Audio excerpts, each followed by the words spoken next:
Je pense que c'est ça la vraie richesse du voyage, plus que de la découverte. Il y a de la découverte et c'est magnifique quand tu es en vélo et que tu vois des choses incroyables et que tu vois des animaux et que tu vois des enfin, il y a tout plein de choses à regarder, mais le faire à plusieurs et pouvoir en discuter, rencontrer des gens et pouvoir partager et parler de leur vision et de la nôtre et ben, là, le voyage, il est vraiment là.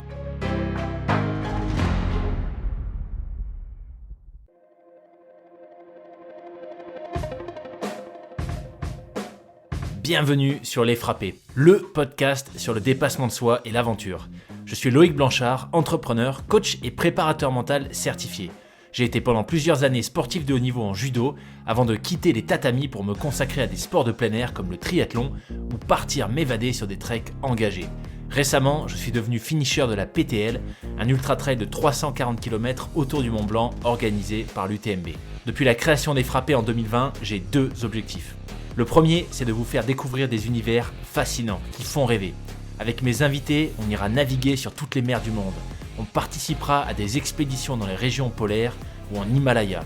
On découvrira l'envers du décor de l'entrepreneuriat et du sport de haut niveau. Et on partira en mission avec des membres des forces spéciales. Le deuxième, c'est de vous aider à croire en vos propres rêves et à passer à l'action grâce au partage de ces invités exceptionnels. On sous-estime largement ce dont on est capable physiquement ou mentalement et je suis convaincu qu'une petite conversation peut déboucher sur de grands changements. On a en moyenne 4000 semaines à vivre sur Terre, alors autant les vivre à fond. On a tous nos propres démons à affronter, nos doutes liés à des expériences personnelles marquantes, des cicatrices plus ou moins visibles, des preuves de la vie. Mon invité de la semaine, Vincent Brémond, a les siennes, ce qui ne l'empêche pas de se lancer dans d'incroyables défis sportifs, principalement à vélo, comme par exemple la Race Across France, ou encore en janvier 2023, son projet Retour aux sources, qui l'a amené à pédaler de Paris à Casablanca, 3180 km en 10 jours pour rendre hommage à son papa. Cette conversation, c'est pour moi un superbe témoignage de résilience de la part d'un homme qui considère que tout est possible, et c'est finalement ça le message que j'ai envie de retenir. La vie, c'est un long voyage houleux, mais qui vaut la peine d'être vécu, alors n'attendons pas le bon moment pour se lancer dans ce qui nous fait rêver. Le bon moment, c'est une chimère. Foncez vous frotter à l'inconnu maintenant, il est en réalité bien plus accessible que ce qu'on pense, et vous êtes capable d'y faire face.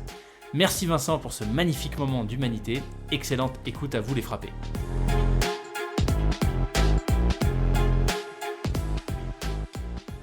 Eh ben écoute, bienvenue Vincent sur le podcast. Merci de m'avoir invité. Avec grand plaisir. Je suis très content qu'on puisse faire cette petite échange.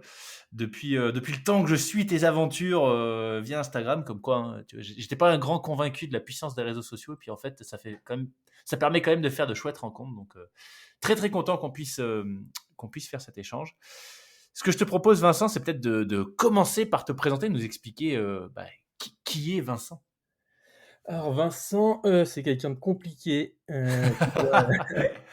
c'est, bah, je dois jongler entre, enfin je suis excessif dans tout, mais pas que dans le positif. Alors, du coup, ça fait de moi quelqu'un un peu moyen, mais, heu, mais voilà, j'ai beaucoup de peur, j'ai beaucoup de freins, voilà, bah, mon histoire a fait que je me suis créé des freins et je me rends compte que c'est un peu inconscient, mais, voilà, dès que j'ai des réussites, j'ai plein de choses qui viennent en face de moi pour que je les rate et au moment de y arriver, mais il se passe toujours quelque chose et je dois lutter contre ça. Je suis aussi quelqu'un qui est toujours été tourné vers la découverte. Je suis tombé, assez vite amoureux de l'Inde sans savoir pourquoi, donc j'ai fait 7 séjours là-bas de 2 semaines à 7 semaines. Heu, je sais pas trop pourquoi, enfin si, je pense que c'est les histoires de Gandhi quand j'étais petit, d'entendre cette personne qui enfin moi je voyais ça devant des armes à feu qui venaient, qui s'asseyaient, qui arrivaient à tout faire s'arrêter. Je trouvais ça un peu passionnant et voilà, mon père m'a fait découvrir ce pays, il y a quelques années et voilà donc ouais, j'ai beaucoup voyagé. J'ai voyagé dans une trentaine de pays et passionné de vélo, que j'ai commencé d'une façon, un peu indirecte, enfin c'était pour c'était un peu pour affronter on pourra en reparler après, c'était un peu pour affronter mon père à un moment. Donc j'ai commencé la compétition en 1988, OK. J'ai arrêté après pendant mes études, puis, comme tout excessif que je suis, ben, je l'ai fait jusqu'à un très bon niveau, puis j'ai arrêté du jour au lendemain, puis j'ai repris, puis j'ai arrêté, puis j'ai repris, puis j'ai arrêté et voilà, à un moment, j'ai voulu, joindre l'aventure et le vélo et je suis tombé, j'ai fait des recherches et c'est pareil, c'était un peu, pour mon père que je cherchais un défi à vélo et je cherchais une compétition parce que pour moi, le vélo, c'était de la compétition. C'est d'ailleurs une vision du vélo que j'avais, à ce moment de la vie qui a bien évolué maintenant et j'étais tombé sur la Race Cross America, à l'époque, on Yes. parlait pas d'ultra distance en France, donc c'était il y a presque 10 ans.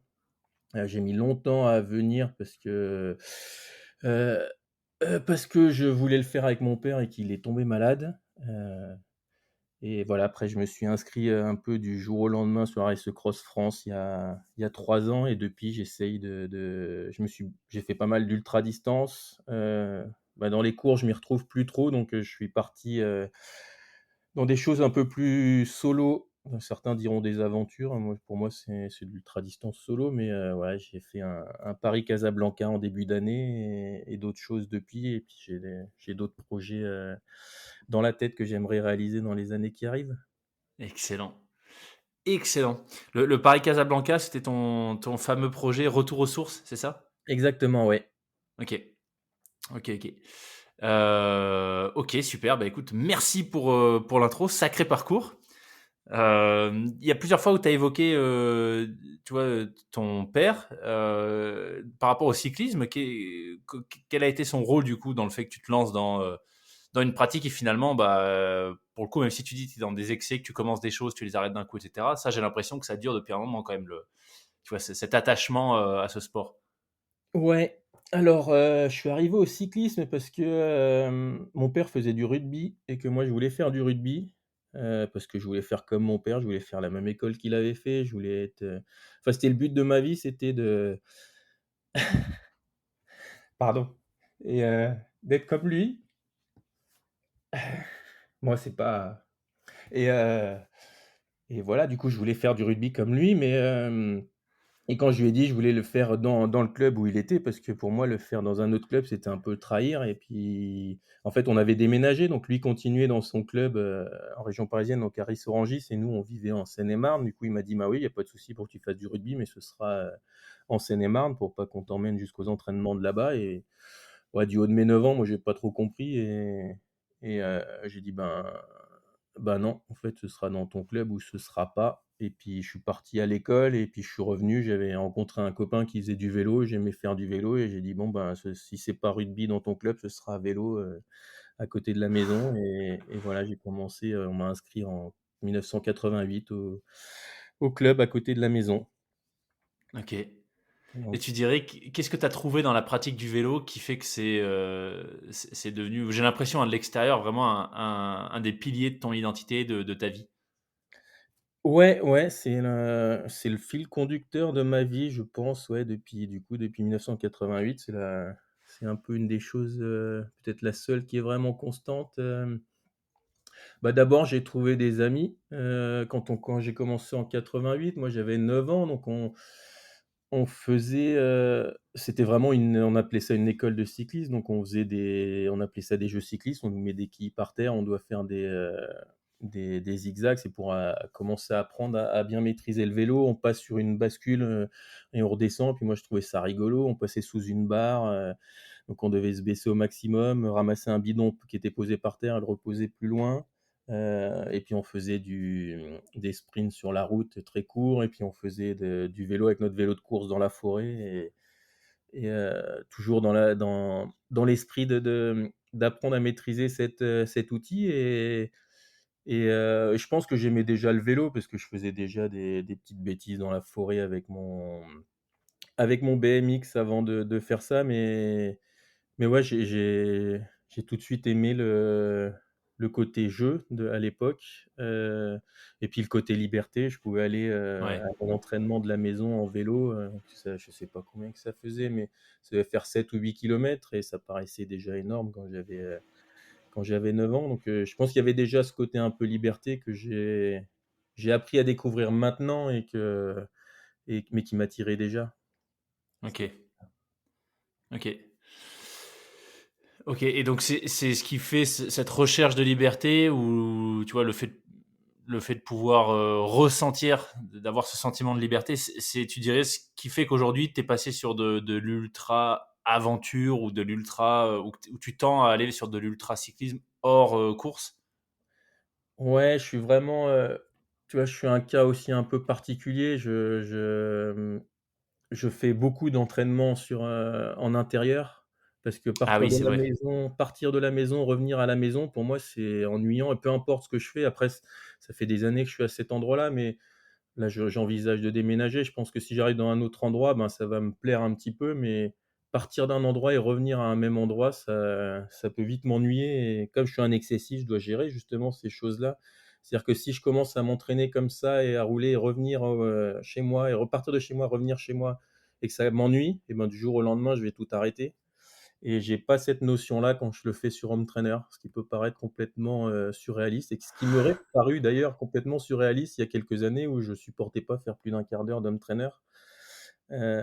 Et du coup, je m'adapte et je fais en fonction de moi. Je sais que si je le fais différemment, je vais me lasser et je vais devoir passer à autre chose et que j'ai pas envie de passer à autre chose.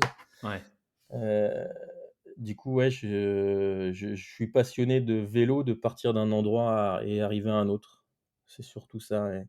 Donc il y a le côté aventure, il est peut-être, plus là d'ailleurs. C'est pas dans le vélo en lui-même, c'est dans le vélo en fait, c'est un outil qui permet d'aller assez loin, je suis capable de faire aujourd'hui 600 ou 700 kilomètres sans dormir donc je peux me partir, aujourd'hui et puis pédaler jusqu'à la mer en étant en région parisienne, quoi. Waouh! Ouais, ouais, c'est vrai que ça, c'est quand même un élément qui est souvent mentionné par les gens qui font de l'ultracyclisme ou des grandes aventures à vélo. C'est que finalement, tu couvres une grosse distance, mais que la vitesse à laquelle tu le fais te laisse quand même le temps de profiter des paysages, et cetera. Enfin, je veux dire, tu es pas en TGV ou en avion.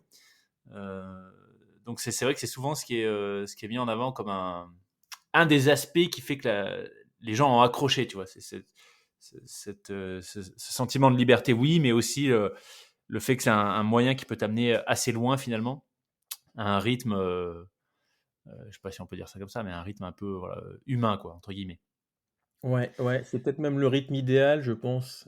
J'avais eu cette discussion-là, alors ça fait tellement longtemps, ça va faire presque 20 ans, mais j'étais en Inde et je voyageais, mais moi je voyageais, en sac à dos avec les transports en commun. Du coup, j'arrive dans une ville et j'ai vu un voyageur arriver à pied et on a eu cette discussion-là et je lui ai posé la question justement en lui disant: «Moi je trouve ça génial que tu arrives à pied comme ça dans le» et du coup lui il m'expliquait que ouais, le fait d'arriver à pied, l'accueil était différent et que le voyage était vraiment là et du coup je lui ai dit: «Ouais, c'est vrai que c'est peut-être la vision du voyage idéal» et lui m'a tout de suite dit: «Non, non, le voyage idéal c'est à vélo Ah oui, parce que tu arrives de plus loin» et du coup, il a fait à pied et à vélo et en fait, à chaque fois qu'il arrive dans un village, il est accueilli de la même façon. Mais quand il arrive en vélo, il dit: «Ben, moi, je suis parti ce matin de telle ville» et du coup, ça fait peut-être 150 kilomètres, 100 kilomètres, peu importe, mais les gens se disent: «Ah ouais, il a» ce que me disait cette personne, c'est que pour lui, les gens en face se disaient: «Ah ouais, il a fait un effort très important pour venir» et quand il venait à pied, qu'il avait fait 20 ou 30 kilomètres, l'effort est pas moins grand, mais du coup, ouais. la distance, elle était, perçue d'une façon très différente par les locaux et du coup, il disait que pour lui, l'accueil des gens et la perception de l'effort et de son voyage par les gens qu'il rencontrait dans son voyage était plus importante et peut-être plus belle quand il voyageait en vélo. Et ouais, il y a cette dimension-là de pouvoir faire quand même des distances importantes, tout en étant un rythme qui permet de voir ce qui se passe autour. Je pense quand même qu'en vélo, on passe à côté de certaines rencontres où on passe enfin à pied, on peut plus s'arrêter ou croiser quelqu'un, sur la route, sur le chemin, qu'en vélo. Mais c'est vrai qu'en vélo, on peut, voilà, j'ai aussi fait, je suis parti du Touquet, en juin là et du coup, j'ai roulé non-stop et je me suis arrêté chez les gens que je connaissais à Metz, et du coup, OK. tu vois des paysages qui sont bien différents et à pied sur une journée, tu vois pas tant de différence, ouais, au niveau paysage, ouais. Parce Ouais, que parce que tu es limité, ouais, par la ouais, distance. complètement. Et l'Inde, enfin l'Inde ou tes voyages en général d'ailleurs, est-ce que tu as déjà fait, des trips, relativement longs? Tu vois, tu disais qu'en Inde, tu étais parti jusqu'à 7 semaines. Est-ce que tu as déjà voyagé à vélo du coup? Et non, C'est vrai? non, Ah ouais? ouais, même pas, c'est quelque chose que je voulais faire mais bon maintenant je suis célibataire donc je vais pouvoir le faire plus facilement mais c'est pas quelque chose qui intéressait mon ex-compagne et du coup je c'était pas possible et d'ailleurs je suis tombé dans l'ultra distance aussi, hein. Il y a eu un côté un peu pour ça, parce que c'était une excuse pour partir, voyager tout seul parce que c'était une compétition et que quand on est en famille, elle avait 2 enfants, dire, «Bah, moi je pars, faire un voyage tout seul parce que je vais faire quelque chose qui vous intéresse pas», ben, j'y arrivais pas à le faire et Ouais. l'ultra distance, c'était une excuse donc quand je me suis lancé, je me suis décidé, je me suis inscrit en 2019 à la Race Across France 2005 et en préparation, je m'étais inscrit au Biking Man Laos. Voilà, OK. ça devait être ma première expérience ultra distance, ça devait être un 1000 kilomètres au Laos et c'était plus ça qui m'intéressait, c'était d'aller chercher des épreuves, à l'étranger dans des pays comme ça. Le Laos d'ailleurs, j'y ai jamais été et bon, le Covid a annulé cette épreuve-là et j'attends et je demandais à l'organisateur quand est-ce qu'il remettrait. Après, je sais pas si je referai des ultra distances en ce moment, je me pose la question, mais peut-être que là, ouais, il serait peut-être temps que j'aille faire des voyages à vélo, ouais. Ça me Ouais. Bon après, tu me diras avec tout ce que tu fais en France, ça reste des voyages aussi, hein, ça reste, oui, ouais, mais ça je reste suis de très vraiment belles aventures. attiré par, bah, du coup, j'ai ralenti quand même parce que c'est un choix personnel, mais bah, j'ai dans ma vie, j'ai beaucoup survécu plus que vécu et le moment où je respirais, où j'ai l'impression de vivre, c'est dès que j'arrivais à l'aéroport et que je voyais que j'allais sortir de la France et aller découvrir le monde donc j'ai beaucoup pris l'avion. Là, j'ai beaucoup ralenti mais j'avoue qu'il y a que la dimension voyage et aller dans un moi, je suis dyslexique, donc j'étais très bon en sciences et très mauvais en français et donc forcément l'acquisition de langues étrangères, c'est plus que compliqué pour moi donc tout est une aventure à partir du moment où ça parle plus français, Ouais. et j'ai toujours été attiré par ça et ouais, je vais retourner, c même le passage au Maroc où je m'attendais pas à voir autant de choses et à vivre autant de choses un peu différentes, dans ce pays-là que je pensais, connaître un minimum et c'est vrai que le voyage à vélo, ça amène à s'arrêter à des endroits où on ne se serait pas arrêté, dans un voyage même avec un sac à dos et un autobus, par Ouais. exemple. Ouais.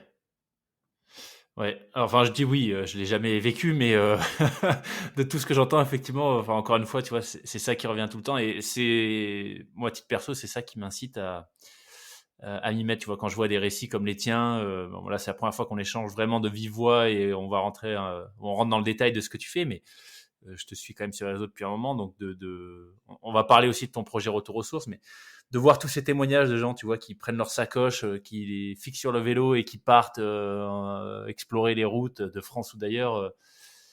Ouais, la dimension liberté, lâcher prise aussi, tu vois, le fait de pas vraiment savoir où tu vas te poser le soir même, est-ce que tu vas dormir sous un pont, est-ce que tu vas rencontrer quelqu'un qui va t'héberger. Je trouve que c'est vraiment, voilà, ça fait vraiment écho à des notions d'aventure pour moi.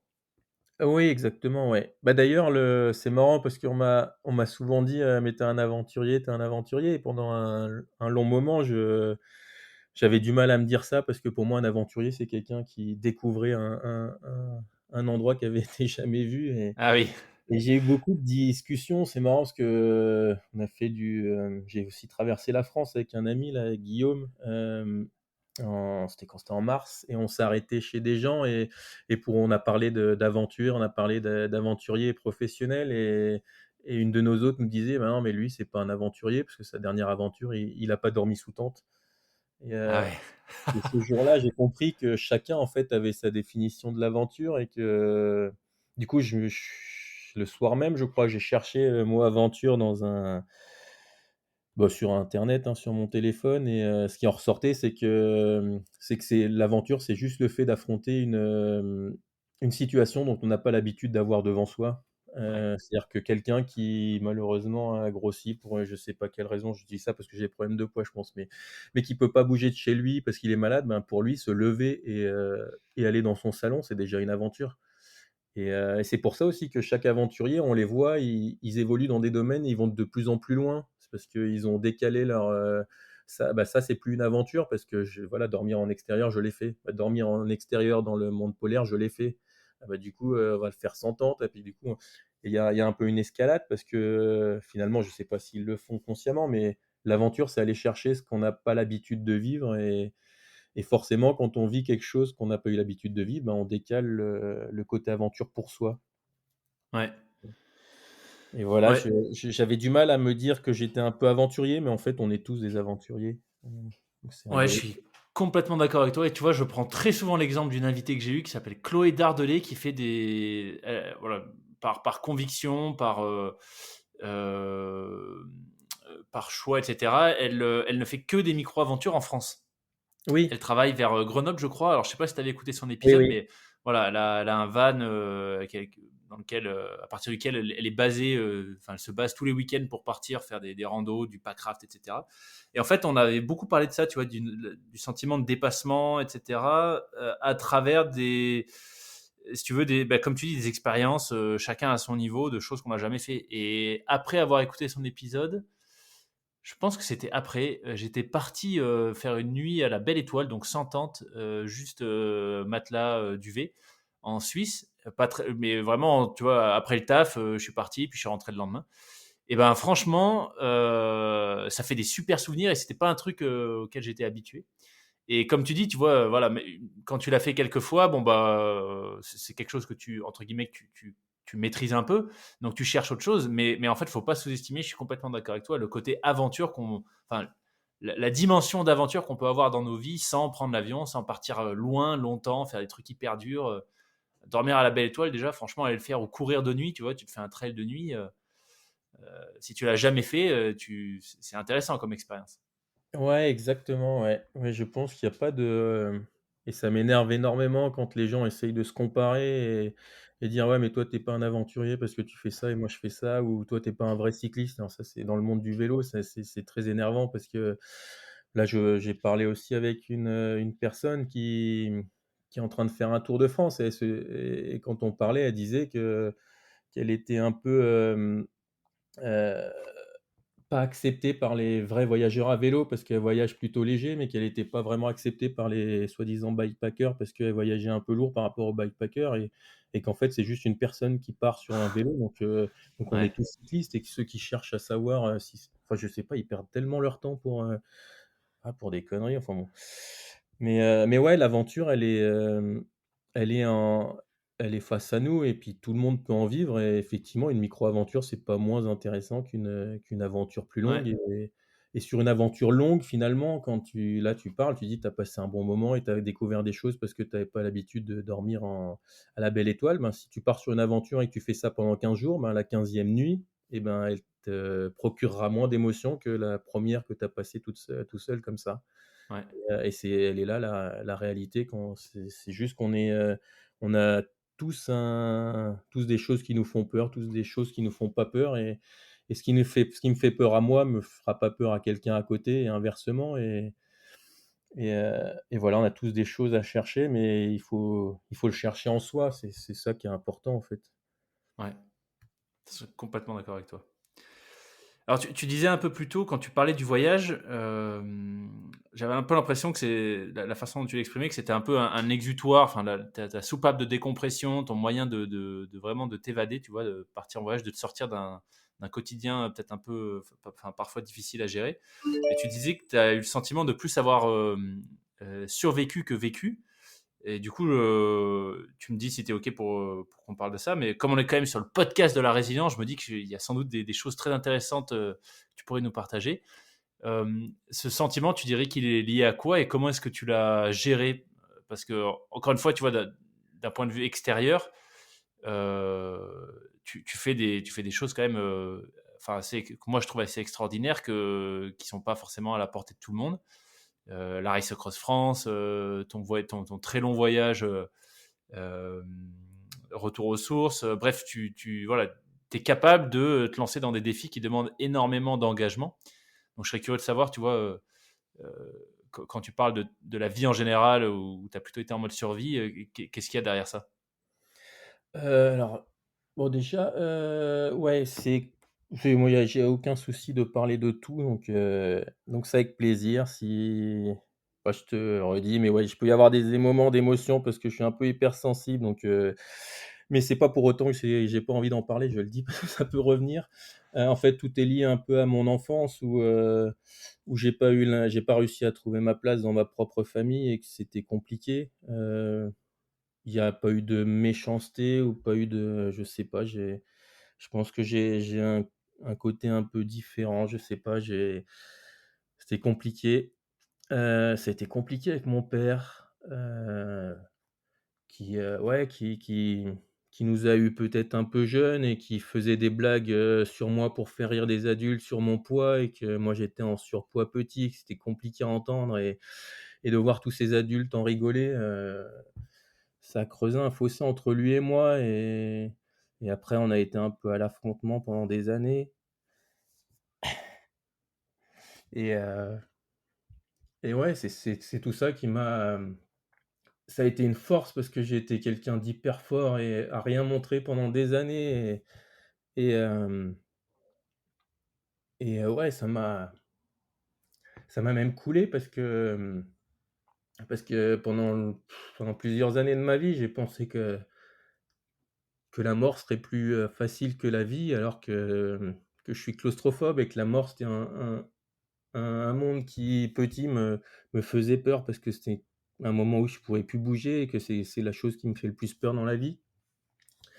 Mais je souffrais tellement de vivre que je pensais que la mort serait plus douce et je me suis construit là-dedans. J'ai réussi à monter, j'ai fait du vélo, j'ai réussi à faire, des résultats et je les faisais pour essayer de prouver que j'étais pas nul et voilà, j'ai eu un niveau international, enfin, où j'ai fait des courses internationales. J'étais loin d'être pro, mais voilà, en junior, j'ai commencé à avoir un bon niveau et après le travail est arrivé, donc j'ai fait toutes mes études en alternance et malheureusement, j'ai été harcelé à mon premier poste et c'est à la fin de ces 2 années d'harcèlement où j'ai failli faire une tentative de suicide. Ça s'est joué à vraiment peu de choses et après tout ça, tu es obligé de vivre avec. Tu rentres dans un personnage, j'ai pris énormément de poids,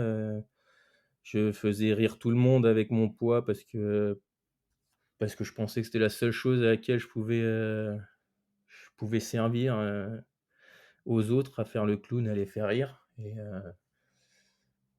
voilà, ouais, c'est difficile de se construire en tant qu'adulte quand on a eu des failles comme ça enfant et c'est certainement ça qui fait aussi les extrêmes d'aujourd'hui, Ouais. de pousser peut-être des fois trop.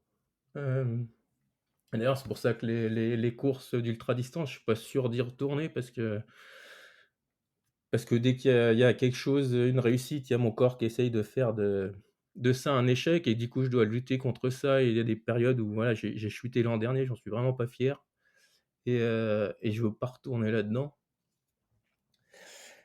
et voilà, ouais, c'est ça qui a certainement construit ces extrêmes et je m'en nourris pas forcément, c'est plus un frein, en fait. J'ai beaucoup de freins qui se créent, heu et en même temps, je m'autorise pas à réussir. C'est-à-dire que tout ce que je fais pour moi, jamais je me trouve ça bien, en fait. Hem, Quand je suis arrivé le dernier jour, quand je suis arrivé, enfin, on reparlera peut-être après, mais quand je suis arrivé au Maroc, dans la dernière journée, je me disais: Tu ressens rien?» Enfin, j'ai juste, ouais, je l'ai fait. Je me suis dit que j'ai parté pour le faire, je l'ai fait et c'était juste normal pour moi. Sachant que c'était au total, c'était un trip de combien de kilomètres, combien de jours? 3 150 kilomètres, je crois que j'ai mis 13 jours, mais j'ai dû m'arrêter pendant une journée, un peu ouais, une journée parce qu'il y a eu la tempête, en Espagne. Du coup, je crois que j'ai fait 10 étapes, en fait.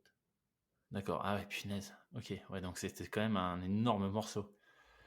Ouais, c'était mais tu vois, moi, je me rappelle très bien de cette dernière journée où je sais que je peux que être fier de ce que j'ai fait et j'y arrive pas. Je me dis que c'est normal et heu et ça m'énerve parce que ce moment-là, je me projette et je me dis: «Putain, mais si, vas-y, prends, n'importe quel gars de la RAF qui finit avant toi, que tu respectes pour ce qu'il fait sur le vélo et tu te dis que s'il fait ça, qu'est-ce que tu penses de lui?» Ouais, c'est ce que j'allais te demander. Et je me dis: «Ouais, le gars, il est fort, quoi» et moi, j'y arrive pas. En tout cas, Vincent, merci beaucoup, hein, de partager, tout ça avec autant de transparence.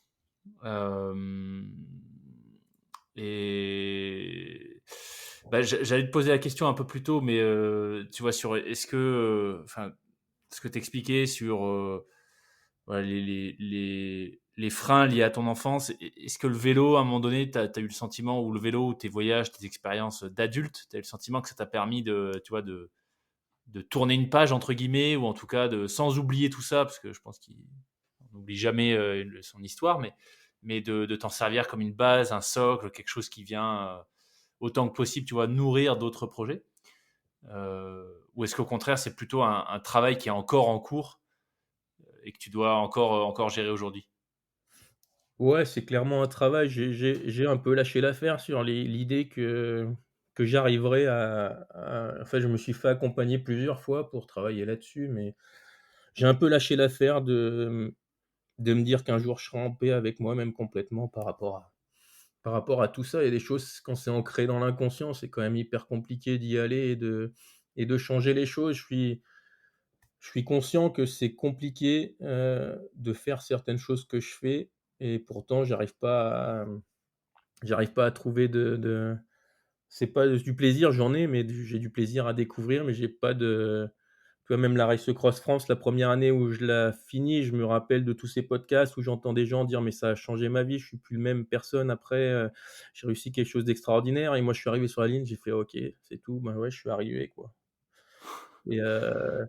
et pas d'émotion et c'est hyper triste, en fait, quand tu Ouais, réfléchis avec du recul, c'est comme mais c'est comme ça, c'est aussi ça qui m'a nourri, c'est aussi ça qui m'a poussé, ouais, dans le vélo à aller chercher de la performance à un moment, à me sélectionner dans l'équipe départementale et aller faire des courses, internationales. C'est peut-être ça qui m'a poussé aussi à faire mon école d'ingé.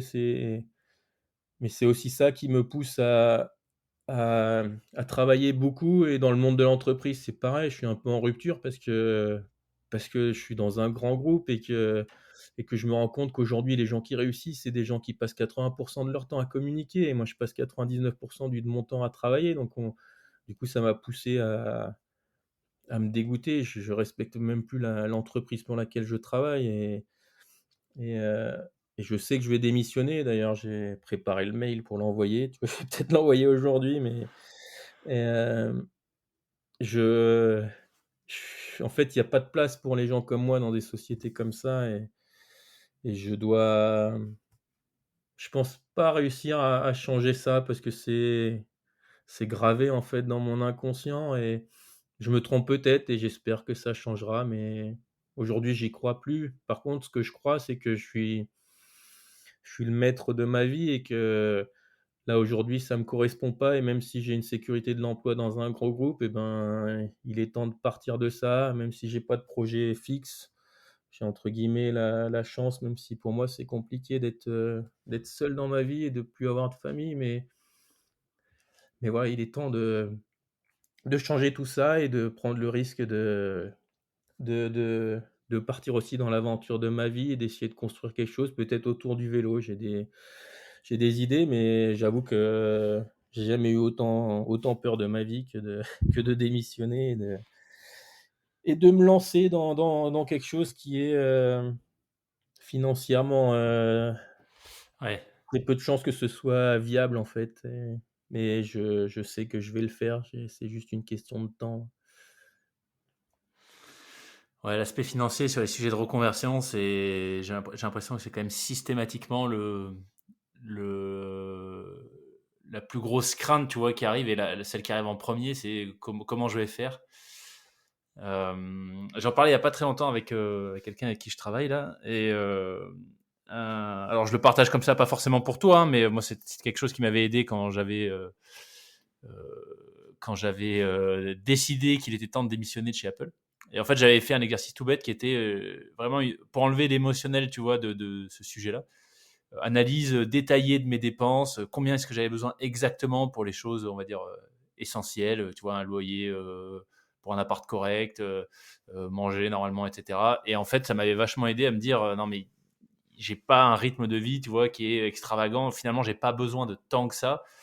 Et puis pour ce dont j'ai besoin, bah il y a plein de solutions qui existent. Et voilà, temporairement, ça peut être difficile, mais je peux quand même trouver des petits boulots, etc. Donc de faire une espèce de travail de planification, en fait, un peu comme tu prépares une aventure, tu vois, de te dire, bah premier mois, il peut se passer ça, deuxième ça. Ça avait pas mal aidé, en fait. Ouais, ouais, Voilà. je S'il y en a suis qui sont dans d'accord. cette phase aussi, ça Ouais, peut être ouais. une option.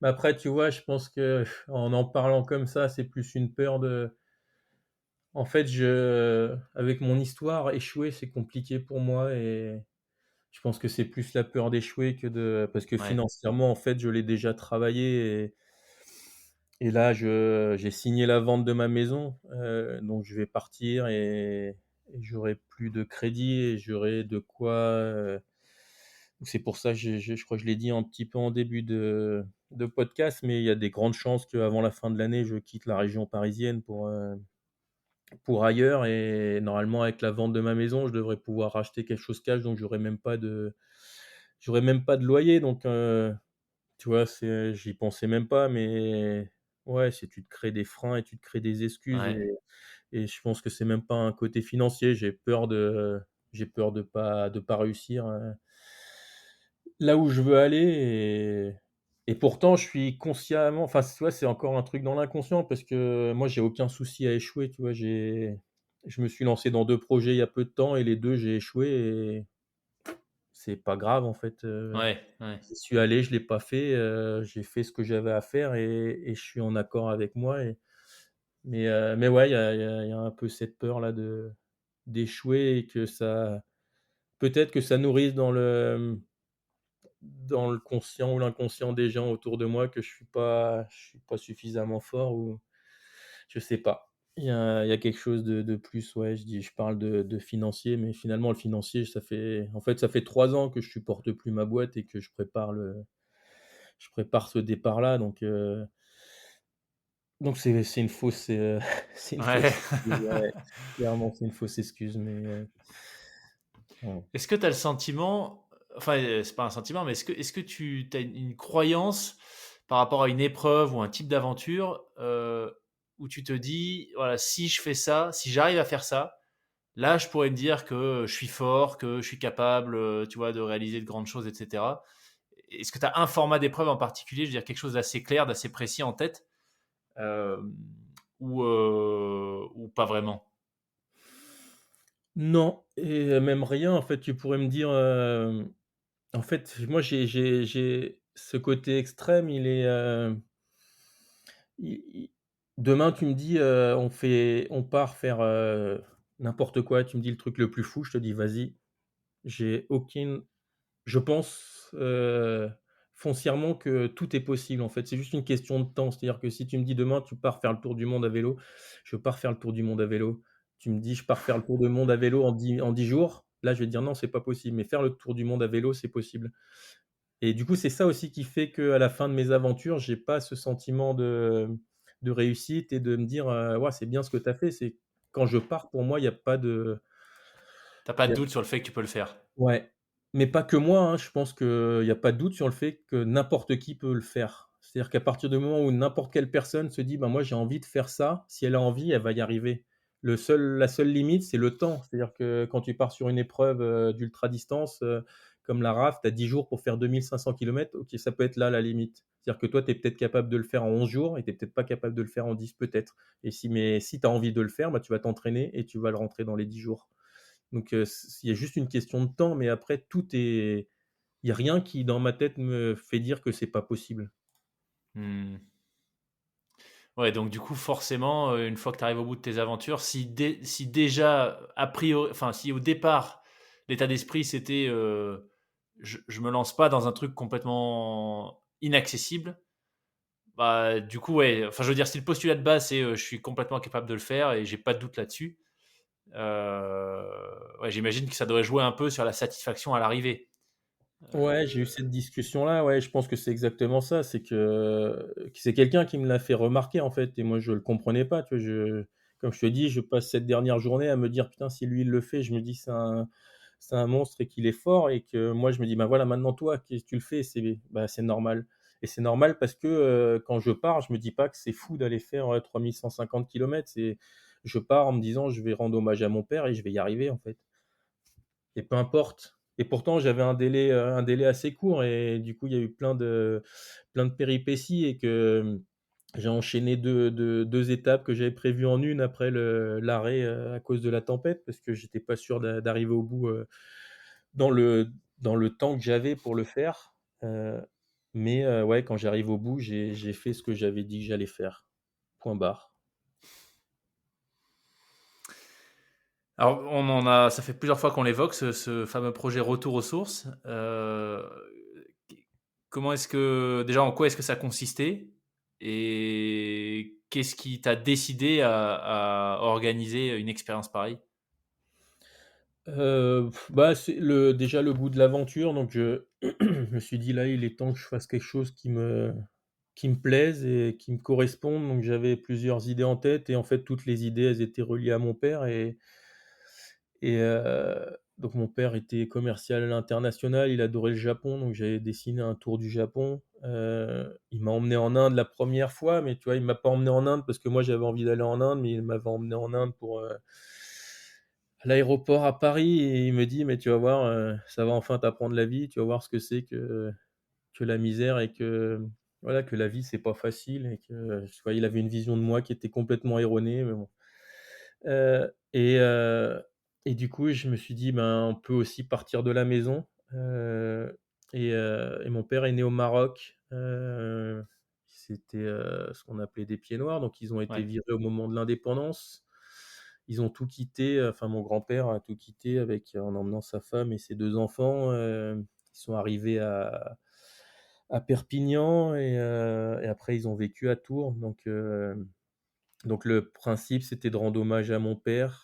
Ça, c'était le principe ou l'excuse, de cette aventure. Donc je suis parti de chez moi, devant la maison, je suis passé par tous les lieux où il a vécu, donc en Touraine, à Perpignan, je suis passé là aussi où mon oncle a vécu et je suis redescendu jusqu'à, Khénifra, donc dans les montagnes, là où il est né et j'ai fini à Casablanca, parce que de toute façon, il fallait finir à un endroit où il y avait un aéroport, mais j'ai aussi des photos de lui enfant où ses grands-parents à lui l'emmenaient à Casablanca pour aller à la mer, l'été donc voilà, c'était l'idée directrice, c'était de relier tous les points où mon père avait vécu et voilà, ça quand j'ai tracé, ça faisait 3 150 kilomètres, la plus longue distance que j'avais fait, c'était 2 500, donc on était à 600 kilomètres de plus, enfin presque 700 kilomètres de plus, donc il y avait un défi sportif qui était là et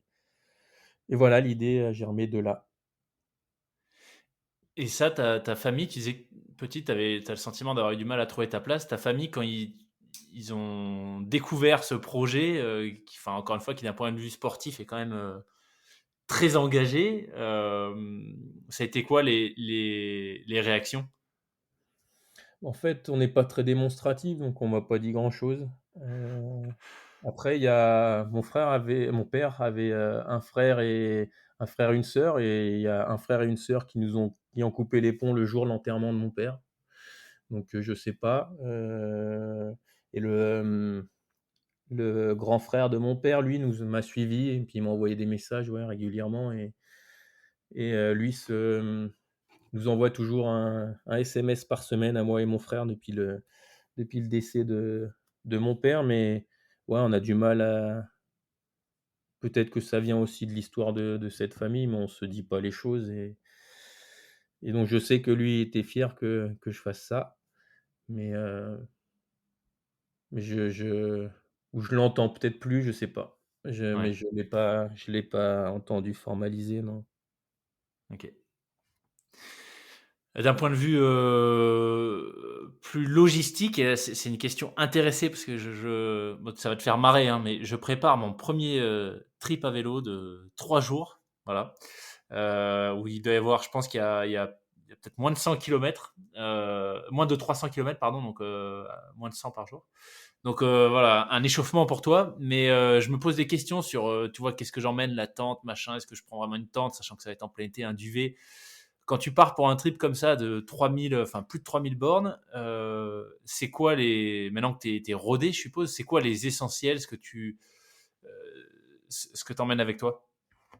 Moi déjà ça va pas me faire rire parce que justement au contraire, hein, c'est, heu, c'est plus difficile en fait de faire, 300 kilomètres en 3 jours quand on l'a jamais fait que de faire 3100 kilomètres quand on est entraîné pour le faire donc ça va pas me faire rire du tout. Enfin moi je trouve ça génial et justement d'ailleurs dans les premiers projets que j'ai faits, il y a plein de gens qui m'écrivaient, qui me disent: «Putain on a envie de faire ça parce qu'on doit le faire» et je trouve ça génial. D'ailleurs on pourra reparler de ça parce qu'il y a une anecdote pendant le projet. Ce que j'emmène alors sur ce projet-là, moi je suis parti en janvier, il faisait froid donc j'ai dormi en hôtel tous les jours.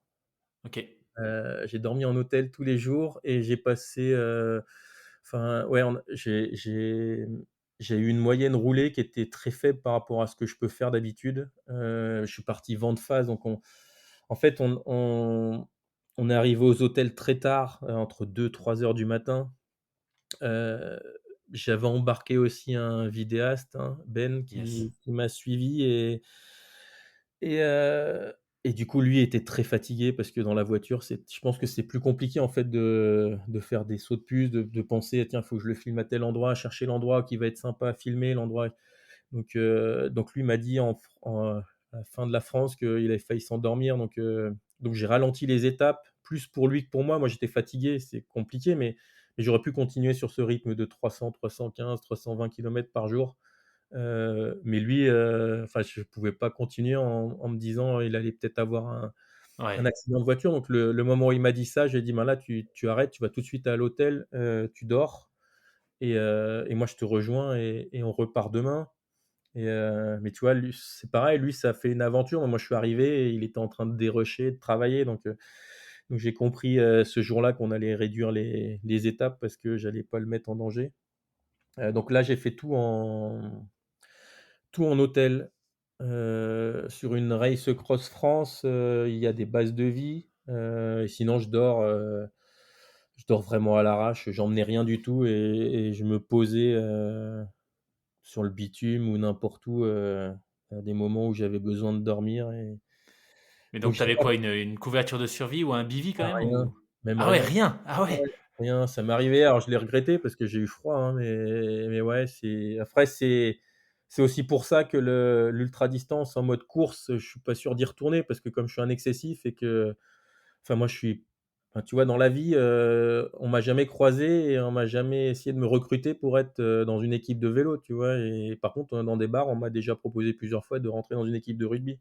J'ai pas le corps pour aller faire du vélo donc je dois jouer sur d'autres choses et du coup, j'essaye de minimiser ce que j'emmène, et encore, je suis loin d'être celui qui emmène le moins, heu, mais du coup, ouais, je pars avec pas grand-chose. Alors on a les couvertures de survie, je les ai, de toute façon, elles sont obligatoires, mais je les ai jamais utilisées.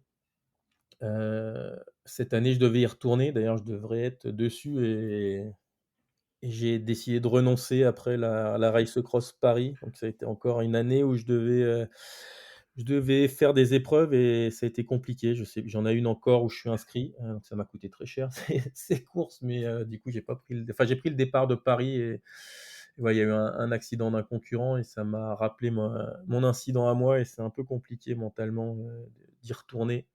Heu, mais ouais, finalement, j'ai jamais fait vraiment de de voyage, donc je sais pas me positionner par rapport au voyage. Je pense que, s'il fait beau, mais bon, sur 3 jours, est-ce que tu peux être sûr de la dormir à la belle étoile? C'est peut-être Ouais. l'idéal. Emmener une tente, c'est la sécurité. S'il pleut un moment, heu, c'est peut-être le mieux. En même temps, emmener une tente, il y en a qui sont pas trop grosses, mais bon, il y a des gens qui font ça, tous les jours, donc c'est possible, ouais, ça dépend les équipements qu'on a pour emmener, mais j'avoue que ouais, je me suis fait beaucoup aussi accueillir, ouais, j'ai découvert le Warm Shower là, cette application qui met en relation des cyclistes qui accueillent, pour la nuit et d'autres cyclistes qui voyagent, et ça, j'ai trouvé ça génial parce qu'on a eu des échanges avec les personnes, qui étaient incroyables. Tu vois, moi, j'étais hyper gêné de faire ça, donc j'ai découvert ça, cette année quand on a traversé la France avec Guillaume, qui lui utilise ça, et moi, j'étais Warm très gêné. Showers, ça s'appelle? Ouais, Je connaissais pas. c'est comme Couchsurfing, mais pour les cyclistes. D'accord. Dans le principe, tu as vu, c'est warm shower, c'est pour, normalement, je crois que ça a été initié plus pour que le voyageur puisse, prendre une douche et qui voilà, parce que ça c'est côté hygiène, c'est pas forcément le plus facile, en fait. Dormir, c'est pas le plus dur, c'est peut-être de trouver pour se laver et tout ça qui est le plus compliqué, mais du coup, elle mettait en relation des cyclistes voyageurs, hein, avec des passionnés ou des cyclistes, qui accueillent, et moi, j'étais hyper gêné de ça parce que je pouvais pas le rendre, en fait, parce que je suis pas inscrit, et je me disais que si un jour je fais ça, il faut qu'au moins une fois j'ai accueilli une personne, tu vois? Parce que Ouais. et on a été accueillis par la première personne, et du coup, on en a parlé avec lui, et lui nous disait: «Moi, je fais un voyage chaque année, il fait un voyage tout seul, sans sa femme, parce qu'il a besoin de ça et de se retrouver tout seul. Donc il part une semaine, et dit: «Moi, jamais j'irai, chez quelqu'un comme ça. Je pars pour voyager seul et je prends ma tente et je veux être tout seul». Et du coup, il l'utilisera jamais en tant que personne qui va chez quelqu'un. Par contre, il adore, accueillir des gens chez lui, et tu es accueilli d'une façon, assez incroyable, tu vois? Où les gens te disent: «Bah, demain, nous, on part au travail, mais vous inquiétez pas, on vous montre là, c'est un truc automatique, le garage, vous prenez vos vélos, vous appuyez sur le bouton, le garage se ferme et vous partez». Ils nous Waouh! connaissent pas et ils ont une confiance, et c'est vrai que, ouais, ça m'a assez bouleversé, et c'est assez incroyable, ouais, à faire. Alors je sais Je pas trouve si que méthode. c'est alors je sais pas, c'est peut-être un peu extrême ce que enfin extrême, un peu grossir le trait ce que je veux dire, mais je trouve que c'est rassurant et ça donne de l'espoir, tu vois? De voir que ça existe ce genre de tu vois? De bon là au-delà de l'application, qu'il y a des gens qui sont prêts, même en France aujourd'hui où on a plutôt des discours, tu vois? Pessimistes sur, les gens qui roulent n'importe comment, qui percutent des cyclistes et qui s'échappent, Ouais. bah, c'est cool de voir que, bah, non, en fait, il y a aussi des gens qui sont prêts à t'accueillir, qui te font confiance, qui te laissent chez eux en allant travailler, qui demandent rien en retour, c'est génial. Ouais, ouais, c'est vraiment, moi, ça m'a vraiment bouleversé parce que justement, je suis peut-être, le Français de base à la con qui voit plus les mauvais côtés, et l'impression qu'il y a pas de enfin, avec tout ce que j'ai subi, le nombre de fois où on s'est servi de moi, le nombre de fois où on m'a volé, le nombre de fois où on m'a écrasé pour pouvoir prendre une place au-dessus, le nombre de fois où j'ai du mal à percevoir, et je le sais qu'il y a des gens bien, mais les gens qui font du mal le font tellement bien et tellement durement qu'on en oublie que, en fait, c'est une partie infime de la société, et qu'autour de ça, il y a plein de gens, hyper généreux, et ouais, je trouve que c'est bien de voyager et de dormir dans sa tente de son côté, mais faire ça et aller chez des gens qui sont contents de t'accueillir et avec qui tu vas avoir un échange, et d'ailleurs dans le voyage, très rapidement, quand j'ai voyagé, moi je pensais à la destination. Moi j'ai eu la chance d'aller en Amérique du Sud, j'ai eu la chance d'aller en Inde, j'ai eu la chance d'aller, en Jordanie, j'ai fait l'Égypte, j'ai fait, heu plein de pays, et j'ai été devant des endroits magnifiques. D'ailleurs, le 1er voyage que j'ai fait en Inde avec mon père, du coup, je l'ai fait avec lui, mais pas pour voyager avec lui. Lui était commercial, donc je voyageais avec lui et je dormais dans son hôtel, donc moi, j'avais pas de frais à part manger, et du coup, je passais la journée seul à visiter, et je me suis retrouvé dans cet endroit incroyable qui est l'endroit, où a vécu, mère Teresa, et je suis là dans le parc face à ça, et je trouve ça incroyable, et je ressens des émotions pas forcément parce que le lieu est très beau, mais par rapport à ce qui a pu s'y passer, la générosité qu'il y a eu dans ces lieux et je parle à haute voix en me retournant et là, je me rends compte que je suis tout seul et qu'en fait, ça a pas de sens, en fait, de pas partager, de vivre les choses tout seul. Enfin, pour moi, ça n'a pas de sens et je me suis trouvé très seul, je suis passé de ce moment où je trouvais ça incroyable et j'avais de la chance d'être là, à me dire: «Bah, ouais, je suis seul et je peux pas le partager et c'est dommage» et voilà, je pense que c'est ça la vraie richesse du voyage, plus que de la Mmh. découverte. Et il y a de la découverte et c'est magnifique quand tu es en vélo et que tu vois des choses incroyables et que tu vois des animaux et que tu vois des enfin, il y a tout plein de choses à regarder mais le faire à plusieurs et pouvoir en discuter, rencontrer des gens et pouvoir partager et parler de leur vision et de la nôtre et d'en construire peut-être une autre vision qui sera peut-être elle plus proche de la réalité et ben la le voyage il est vraiment là et du coup ouais c'est génial. Après moi j'ai vraiment du mal, je sais pas si tout seul j'y arriverai encore à aller chez des gens, après là j'ai fait un petit voyage et j'ai été accueilli pareil par des gens qui enfin c'était un ancien concurrent contre moi que j'ai vu une fois sur une épreuve et ils m'ont dit: «Mais attends, tu passes dans la région, tu viens dormir à la maison» et même tu vois, j'ai fait ce voyage, quand je me suis arrêté, je devais m'arrêter pas longtemps parce que je le faisais un peu en mode ultra et je voulais repartir. En fait, j'ai passé la nuit parce que tu es bien accueilli, on te sert à manger et les gens disent: «Bon, bah, du coup, tu repars comme prévu» et ils voulaient que je reste dormir et je me suis dit: «Attends, mais j'ai en fait, j'ai juste envie de passer la soirée avec eux», donc j'ai passé la soirée avec eux et je suis resté et je pense que c'est ça le plus beau dans le voyage, ouais. Le voyage en lui-même est magnifique et je suis content d'avoir vu plein de choses, mais si en fait je peux pas le partager, ça a pas Ouais, de sens et le plus beau des partages, c'est quand même la rencontre. ouais. Ah là là, c'est une vraie invitation au voyage tout ça. Mais ouais, écoute, franchement ça me fait réfléchir à pas mal de choses, tout ce que tu viens de dire, sur l'accueil, warm shower parce que moi je connais pas, je sais pas s'il y a des équivalents, mais tu vois, sur le fait de finalement, est-ce que l'aventure, c'est pas aussi la rencontre de voyageurs? C'est-à-dire, est-ce que, tu vois, ces gens qui t'ont accueilli, visiblement, vous avez passé de super moments ensemble. Est-ce que ça n'a pas été aussi un moyen pour eux, enfin un moyen, une occasion pour eux de partir en voyage en écoutant tes récits, tu vois, en vivant un peu quelque part une partie de l'aventure avec toi, en fait, C'est ne exactement serait-ce que leur pour un discours. soir. C'est exactement leur discours, ouais. Sur le Ouais. premier qu'on a fait, c'était exactement son discours. Il disait, voilà et puis du coup, il nous a raconté des histoires d'aventure. Il nous a raconté, bah, nous, on a accueilli des 2 Allemands, ils sont partis d'Allemagne et ils vont jusqu'au sud de l'Espagne et voilà, on les a accueillis pour la nuit et du coup, ils avaient accueilli l'année d'avant un gros voyage où ils faisaient un tour du monde. Du coup, ils ont sorti un livre, ils nous ont montré le livre parce que les gens leur ont envoyé le livre, et ouais, c'est pour eux, c'était une façon de voyager et je pense que c'est une façon d'aider aussi. Ils sont contents d'aider le voyageur à avoir un voyage un peu plus serein mais tout de suite, il y a de l'échange et tout de suite, ça parle de vélo et tout de suite, ça parle de voyage et j'ai moi qui avais cette appréhension de me dire, «On va déranger» et je lui ai dit, en fait, à cette personne-là et elle me dit: «Mais non, mais en fait, tu nous nourris aussi de ça et qu'en fait, on c'est un choix, en fait, on n'est pas obligé donc si on le fait, c'est qu'on a envie et si on le fait, c'est que ça nous apporte aussi» mais tu vois, on est arrivé là-bas,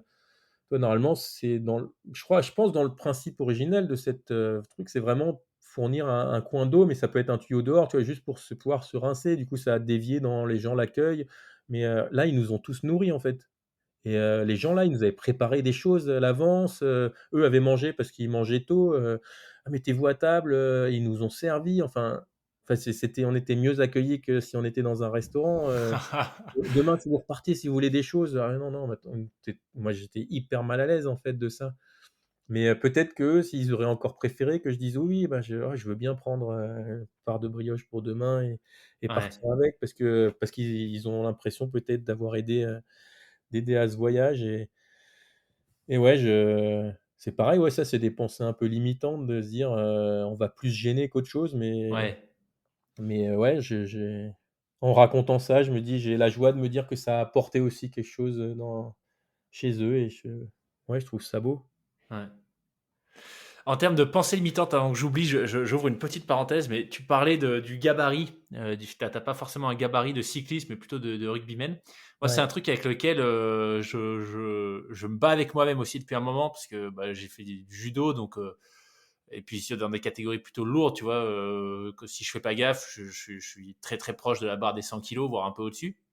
Donc pas du tout un profil de trailer ou d'athlète endurance, ce que j'essaie de faire plutôt aujourd'hui, tu vois, comme activité. Et je suis tombé sur l'histoire, et j'en ai parlé dans quelques épisodes de podcast déjà, de David Goggins, qui est un Américain, qui doit avoir, je sais pas, peut-être 45-50 ans maintenant, et qui a une histoire, enfin, je sais pas si tu le connais, mais vraiment super inspirante. Enfance très très très compliquée avec un père violent. Il a vécu du coup seul avec sa mère. C'est un Américain, un Afro-Américain. Ça a été le 36e, je crois, Afro-Américain à réussir l'examen des Navy Seals, donc les forces spéciales américaines. Enfin, on va dire plutôt même le haut du panier des forces spéciales américaines. Et il a, je crois que la première fois qu'il a présenté l'examen, il faisait 300 pounds, donc ça fait 300 pounds, 300. Attends, j'ai un doute. 300, c'est quoi? C'est des livres, des pounds, n'importe quoi, 300 livres. Donc ça fait 150 kilos. Si je dis pas de bêtises. Bref, il était clairement en surpoids et donc il a perdu pas mal de poids et il s'est mis à faire dans les années 2005-2006 de l'ultra trail en pesant entre 90 et 100 kilos, tu vois. Donc ouais, spontanément, tu dis bon, des ultras aux US, ils ont beaucoup de 100 miles en fait, hein, donc ça fait 160 kilomètres avec du dénivelé généralement. Tu dis bon, pas sûr qu'il arrive. Enfin, tu vois, tu penses pas tout de suite au fait qu'il fasse des chronos sur ce type de course. Et ben, il est systématiquement ou quasiment tout le temps dans le top 10, top 5, voire vainqueur. Si tu regardes ses résultats, ne serait-ce que sur le UTMB World, toutes les courses qui sont listées là-dessus, il a des résultats de fou, tu vois, en pesant entre 90 et 100 kilos face à des gars qui en font peut-être 60, tu vois. ouais, Donc son histoire, moi, ça m'a un peu fait sauter un verrou sur l'aspect physiologique, tu vois, en me disant, mais je suis pas du tout à ma place d'un point de vue physiologique dans ce que je fais, mais bon, tant pis, tu vois, donc jamais je pourrais faire de super chrono, et c'est peut-être pas forcément d'ailleurs ce que je vise. Et puis tu as l'histoire de ce mec qui fait, ouais, selon comment il s'entraîne, qui fait quasiment 100 kilos et qui te tape des 25 heures sur du 160 km avec presque 8000 mètres de dénivelé, tu vois. Là, tu dis, ah ouais, ok, d'accord. Bon, bah, non, en fait, il n'y a pas de sujet sur le physiologique, ou en tout cas pas autant que ce que je pensais. ouais, ouais, c'est vrai, ouais. Voilà, C'est vrai peut-être, mais ouais, ça après, me tu fait vois, penser à ça. dans la Race Cross France, quand l'année dernière, je suis bien placé et que j'arrive dans le Télégraphe avec, avec Eric et Joachim qui doivent faire, je sais pas 60 kilos et que toi tu en fais 85 et ben, quand tu montes Ouais. un col, il y Ouais, a beau dire mais, en fait, il faudrait que je développe, 50 de watts en plus qu'eux pour ouais, monter ouais, à la ouais. même vitesse. Mais effectivement, il y a peut-être il y a il y a une force aussi physique, il y a une force, il y a le mental qui joue tellement, en ultra que ça rentre en compte. Peut-être aussi que dans les descentes, le fait d'être plus lourd, d'être plus stabilisé, peut-être que ça l'aide, mais moi je respecte encore plus parce que, ouais, là, j'ai voulu me lancer un défi comme ça. Comme moi, je me dis que tout est possible, je me suis dit: «Bah, tiens, je vais aller parcourir le GR1», j'avais une semaine pour le faire, ça faisait, 60-70 kilomètres de marche à pied, tous les jours et qu'au bout d'un jour, j'ai abandonné parce que mes pieds, ils étaient dans un état, pas possible et que j'ai perdu la sensibilité, au niveau d'un pied pendant, là, je l'ai pas retrouvé encore, ça fait plus de 2 semaines. Ah ouais? Donc ouais, juste ce côté-là, je pense qu'il faut être bien entraîné, il faut avoir entraîné son corps pour que les pieds, ils assument ce poids-là, mais ouais, ouais, pour moi, c'est impressionnant, ouais, parce que j'ai Ouais. pas l'habitude et que j'aimerais marcher plus et que j'aimerais courir, mais à chaque fois que je cours, je me crée une blessure au mollet, donc j'ai arrêté il y a quelques années, mais peut-être que et peut-être c'est pas peut-être, c'est sûr, hein, je cours pas bien parce que j'ai pas eu l'habitude et que je dois faire des chocs qui sont pas bons et que techniquement, il y a beaucoup de choses à faire, mais ouais, le rien n'est une limite, hein. On voit des gens Ouais, qui sont en surpoids énorme et qui finissent des choses, comme des Ironman, donc rien n'est limitant, mais moi, je disais que c'était un peu limitant dans la voilà, l'année dernière, j'étais en 4e position avec le troisième qui lui était parti 20 minutes après moi, donc il avait 20 minutes d'avance sur moi, à 500 kilomètres de l'arrivée et voilà, pour aller chercher une place sur une course ultra, avec mon poids, ça va être compliqué, je pense. ouais. Après j'avais perdu du poids, en fait, j'étais reconditionné pour aller essayer de performer cette année, donc j'ai perdu, 6 ou 7 kilogrammes, en début d'année et puis là, il y a eu un moment, après la Race Cross Paris où ça s'est mal passé, bah, là, en 2 mois, je les ai repris, en fait. Mmh.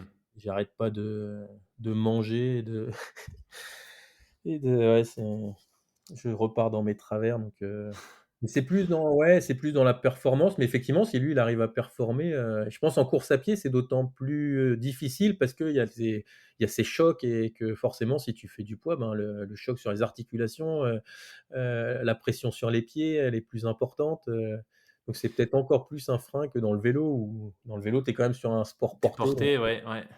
donc sur le plat, enfin ça influe pas tant que ça et par contre, ouais, dans les côtes, dès qu'il y a du pourcentage, là, ça commence à être, Mmh. un peu plus compliqué. Ouais, c'est C'est sûr. aussi pour ça que sur les épreuves, tu pars aussi le plus léger possible parce que pour franchir des cols comme l'Isran, quand tu fais 40 kilomètres de montée, ben, tu es content d'avoir même ne serait-ce qu'1 kilo en moins, même si tu sais que sur ton propre corps, tu pourrais gagner 10 kilos parce que tu es loin d'être svelte et que du coup, c'est un peu ridicule, mais ouais, le jour du départ, tu te dis quand même: «Bon, bah, ça, si j'en ai pas besoin, bah, autant pas l'emmener, quoi». Ouais, yes. Tu parlais d'une anecdote, un peu plus tôt sur, qui a eu lieu visiblement sur le projet, Retour aux sources. Tu peux nous en dire plus? Oh là là, mince, c'était laquelle? Retour aux sources, ah, je sais plus, je sais que j'ai parlé d'une où, Ouais, on parlait, je crois, c'était au moment où on parlait de, des gens qui t'envoyaient des messages en te disant que c'était assez inspirant de ah voir ce oui, que oui, exactement. Ah merci. OK, c'est ça. Ouais, en fait, pour moi, c'est difficile, hein, ce que j'ai fait. J'étais quand même, dans la douleur et que c'est pas si facile que ça d'avoir fait les 3000 kilomètres, heu, mais je partage énormément parce que comme je te le dis, il y a ce premier voyage en Inde qui m'a fait comprendre que l'échange et le partage, c'était vraiment ça qui m'animait et qu'en fait, je peux être dans le plus beau des endroits, si je peux pas le partager, ça n'a pas de sens pour ouais, moi. Du coup, je partage énormément, pendant que je roule, et je sais plus à quel moment, je crois que Ben était plus là, donc il a dû faire demi-tour, au tout début de l'Espagne, donc c'était peut-être en Espagne et je me suis dit: «Mince, mais en fait, ça agace peut-être les gens qui on est en janvier et c'est le moment où tu reprends, tu as passé les fêtes, tu es obligé de retourner au travail, il fait pas beau dehors, moi je me retrouve en Espagne, il faisait chaud, j'étais en cuissard court et maillot court, j'avais de la chance, je montrais des beaux paysages, je faisais ce que je voulais faire et pour moi, il y avait pas de contraintes et j'étais juste content de faire ça et je me suis dit: «Putain, c'est peut-être pas cool pour les gens qui, eux, sont, tu vois, comme moi, je suis pas bien dans mon travail, qui sont peut-être dans la même situation, qui sont au travail et qui ont pas envie d'y être et qui voient un guignol, leur montrer, tout plein de belles choses et qui doivent se dire: «Mais c'est qui ce connard, quoi, à nous faire chier avec ces trucs?» Et en même temps, l'avantage des réseaux, c'est qu'ils sont pas obligés de regarder, donc normalement, je devrais pas me ouais. poser ces questions-là. Mais c'est leur choix, mais voilà, ça m'embêtait de pouvoir embêter des gens et du coup, j'ai voulu ralentir le nombre de stories parce que j'en fais énormément et j'ai envoyé un message en story en demandant justement si ça embêtait pas les gens que je fasse ça et en général, quand je fais ça, il y a au moins une personne qui rebondit là-dessus pour t'achever, pour te dire que c'est n'importe quoi ce que tu fais et tout ça et là, j'en ai eu aucun et tout le monde me disait: «Non, non, continue, justement, ça nous aide, c'est top de voir des choses et que ça nous sort de notre quotidien» et il y a une personne en particulier qui m'écrit et qui me dit, «Tu sais, je vais pas te dire ce que tu dois faire, mais je vais te raconter une histoire et ça va venir» et dans ses proches, il y avait quelqu'un qui était malade et heu et la première chose qu'elle faisait tous les matins, c'était regarder mes stories et et ouais, de se dire que ça peut, voilà, c'est cette personne-là, elle peut pas bouger, elle est dans une maladie, je sais pas si ça peut guérir, si ça peut pas guérir, je sais pas où elle en est, je sais pas qui c'est, mais et voilà, je suis parti 13 jours et pendant 13 jours, elle a suivi ça et juste pour ça, ça valait le coup de le faire, en fait et j'ai trouvé ça un peu bête de me mettre des freins aussi à ce moment-là et de me dire que j'allais peut-être embêter les gens et finalement, on s'en fout, en fait, si on embête, Ouais, 1, 2, 3 personnes, 10, même 100.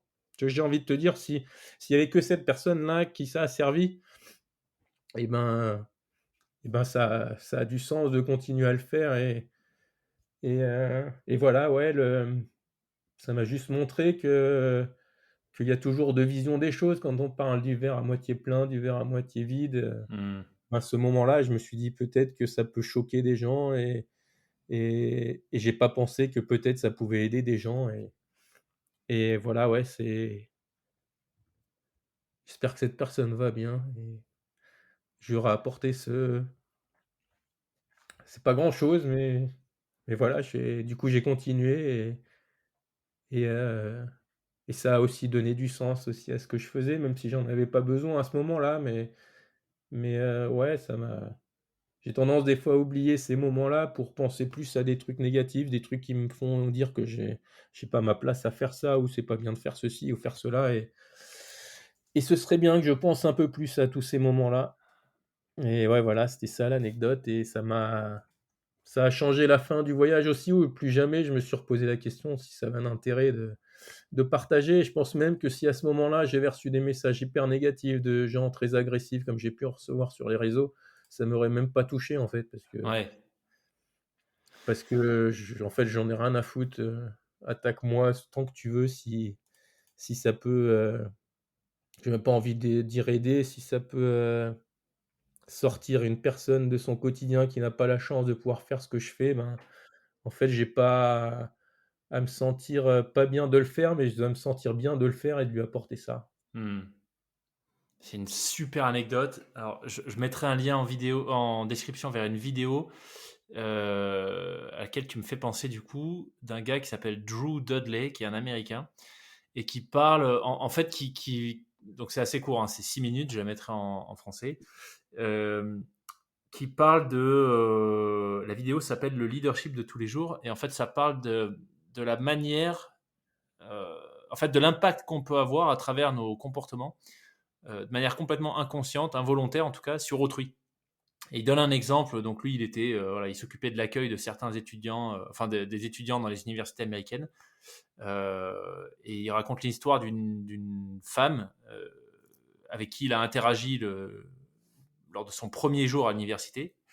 Lui, il a aucun souvenir en fait. Et en fait, cette femme l'a retrouvé quelques années plus tard et lui a dit qu'elle était morte de peur, que c'était la première fois qu'elle quittait le foyer familial en arrivant, voilà, pour arriver dans cette université, qu'elle savait pas, elle connaissait pas les codes, elle pensait qu'elle allait être jugée, etc. Et en fait, la première personne sur laquelle elle tombe, c'est ce gars, c'est Drew Dudley, voilà, je vais pas tout raconter, mais qui est plutôt quelqu'un d'extraverti, optimiste, machin, et qui a une interaction avec elle, qui en fait l'a complètement fait changer enfin, qui a fait sauter toutes ses peurs en fait. Et elle le remercie des années plus tard en lui disant, mais tu t'en rappelles sans doute même pas, ce qui est le cas, hein, il a aucun souvenir, mais tu as changé ma nouvelle vie d'adulte ce jour-là en étant toi-même, tu vois, juste en faisant ce que tu fais habituellement. Et je trouve qu'en fait, ce témoignage, bah, comme le tien, tu vois, c'est absolument génial parce que bah oui, on a tendance forcément à plutôt entendre les gens négatifs, ceux qui s'expriment, tu vois, très ouvertement sur les trucs que tu fais pas bien, etc. Mais en fait, très souvent, on n'entend pas toutes celles et ceux sur qui, simplement en étant nous-mêmes, on peut déjà avoir un petit impact ou on peut les faire rêver ou sortir d'un quotidien difficile. Donc ouais, un fabuleux témoignage. Ouais, ouais, je suis totalement d'accord avec lui. Je pense qu'il y en a beaucoup de choses comme ça dans la journée de tout à chacun, hein, pas que de la mienne ou pas que de la tienne, mais de tout le monde et on n'en a pas forcément écho parce que parce qu'aussi on a une tendance à pas dire les choses bien finalement dans la vie, on va pas tiens, on voit quelqu'un qui fait quelque chose de bien, bah, on va le suivre, on va regarder et on va pas forcément lui dire Ouais, et par contre, les gens qui viennent te détruire pour te détruire, mais enfin moi j'ai eu des discussions avec des gens, enfin je sais même pas pourquoi je passe du temps à parler avec ces gens-là, mais ils se nourrissent juste d'essayer de détruire quelqu'un et tout leur, argumentaire en plus est complètement irrationnel, complètement et du coup eux, ils prennent énormément de place parce que eux c'est leur vie d'essayer de détruire les autres pour essayer de remonter la leur qui est certainement pas terrible et du coup, de voir qu'il y a des gens qui réussissent, et moi je suis tellement dans l'opposé en fait, je vois quelqu'un qui réussit quelque chose et ben, je me dis: «Waouh, c'est génial» et j'ai envie de réussir et il y a des gens, mais ils prennent de la place parce qu'ils ont une voix, ils ont une agressivité qui fait que ça te marque en fait et eux, quand ils voient une réussite et ben, ils voient leur échec à eux et du coup, ouais, ils en veulent de réussir de ça et j'ai beau le savoir et ben, des fois ça impacte et leur voix en fait, elle est là, en fait. Eux, ils s'expriment et ils le font pour leur, enfin, de faire du mal aux autres, ça leur fait du bien, donc ils le font pour aller bien. Et en fait, même moi, je regarde des choses et je me dis: «Putain, lui, c'est hyper cool ce qu'il fait, c'est hyper bien». Je me le dis et je vais pas forcément lui dire et tu vois, ouais, je suis bête, en fait, là-dedans. Il faudrait que je prenne plus de temps et ça m'arrive des fois, là, j'ai des échanges, alors j'ai du mal à aller vers les gens, en fait, quand il y a des gens qui viennent m'écrire et sur ce que je fais, ben, je regarde après ce qu'ils font et je leur dis, moi, que je trouve ça bien ce qu'ils font ou des choses comme ça, mais je veux pas naturellement le faire parce que j'ai cette impression de gêner, de pas être à ma place, tout le temps, mais et je trouve c'est dommage, en fait, de ça, c'est une chose que j'aimerais changer, tu vois? mmh, Et on devrait passer plus de temps à dire enfin bon, après tous les gens qui veulent passer du temps à dire des choses bien, ils passent pas de temps à dire des choses mauvaises comme les ces personnes-là qui sont pas très intéressantes, mais ouais, tout ce qu'on fait, ça a un impact autour de nous, en fait, que ce soit ouais. positif ou négatif et c'est vrai qu'on s'en rend pas bien compte et que, ouais, ça doit être une vidéo qui est hyper intéressante et qui doit être hyper inspirante, ouais. Je te l'enverrai, je te l'enverrai. Ouais, merci. Yes. OK, en ce moment au moment où on enregistre, du coup, il y a la Race Across France. Ils sont en plein dedans, donc là, on est le 26 juin. Hem, ton projet retour aux sources, donc c'était en début d'année, hein, c'était là janvier 2023. Janvier 2023, oui. Est-ce que donc là t'expliquais que voilà professionnellement il va très certainement y avoir du changement, même d'un point de vue, enfin en fait j'ai l'impression à tous les niveaux puisque professionnellement tu t'apprêtes à démissionner, la maison est vendue donc et tu vas bouger, tu vas changer de région. Il y a un nouveau départ qui arrive là j'ai l'impression non? Ouais, ouais, il y a un en fait, c'est quelque chose que je suis plus du tout en, en adéquation avec, comment fonctionne l'entreprise dans laquelle je travaille et j'ai même fait un burn-out. En fait, là, je suis en arrêt de travail donc je suis en train de voir pour arrêter tout ça parce que j'ai essayé de revenir, mais en fait, je peux plus travailler pour des gens comme eux. Hem, donc ouais, il y a mais en fait, avant le burn-out, déjà, il y a 3 ans déjà, je me suis dit qu'il fallait que je fasse autre chose et je voyais des aventuriers professionnels et que je me disais: «Ben, c'est peut-être ça ma voie», donc j'ai commencé à mettre de l'argent de côté, à essayer de voir, ce que je pouvais faire là-dedans, mais j'ai d'autres choses, même si l'aventure en soi, finalement, un aventurier professionnel, c'est quoi son métier? Je pense, heu, c'est de montrer, c'est de communiquer, c'est d'inspirer et que c'est ça qui m'appelle. J'ai envie aujourd'hui peut-être de faire plus, de vidéos, peut-être, de construire quelque chose inspiré à faire du vélo plus au quotidien, de s'aventurer. Donc, je suis en train d'essayer d'un peu structurer ça, mais bon, si tu veux prendre un business model, ça va être compliqué de l'expliquer, d'en sortir un financement, mais voilà, j'ai cette possibilité de ça dépendait aussi de la vente de la maison, donc la vente de la maison, je l'ai mis en vente il y a 2 ans et ça partait pas et là, j'ai fait un gros effort financier dessus et du coup, elle est partie donc je vais louer encore dans ma région le temps de trouver ce que je vais faire, mais ouais, c'est quasiment acté que je vais démissionner. Donc ouais, tout va changer Ma pratique aussi, je pense qu'elle va évoluer. Je sais pas si je reviendrai sur des courses ultra. J'ai la Race Cross, suisse où je suis inscrit. Moi, elle a OK. lieu le je sais plus, je crois que c'est le 13 juillet et la date de signature définitive chez le notaire en région parisienne est pour l'instant le 12 juillet, donc Ah il y a ouais! peu de chances que j'y aille. Ce qui s'est passé, c'est comme j'ai expliqué, j'ai chuté l'an dernier, donc j'étais bien placé sur un Race Cross France. J'ai chuté, je suis passé 12 heures aux urgences. Enfin, j'ai passé une grosse je me suis arrêté pendant 12 heures. Il y a eu des urgences, je suis sorti des urgences avec un arrachement, osseux au niveau du doigt, donc je pouvais faire du vélo, mais j'étais plus dans la course. J'étais vers environ 15e à ce moment-là, alors que j'étais, 4e quand j'ai chuté.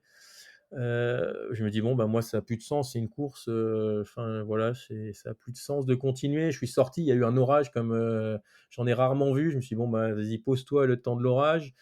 Du coup, j'ai regardé l'orage tomber. Je me suis dit: «Bon, bah, là, qu'est-ce que tu fais?» Bah, il faut que si tu abandonnes, il faut que tu ailles chercher un train, mais il faut que tu ailles à l'arrivée pour récupérer tes affaires.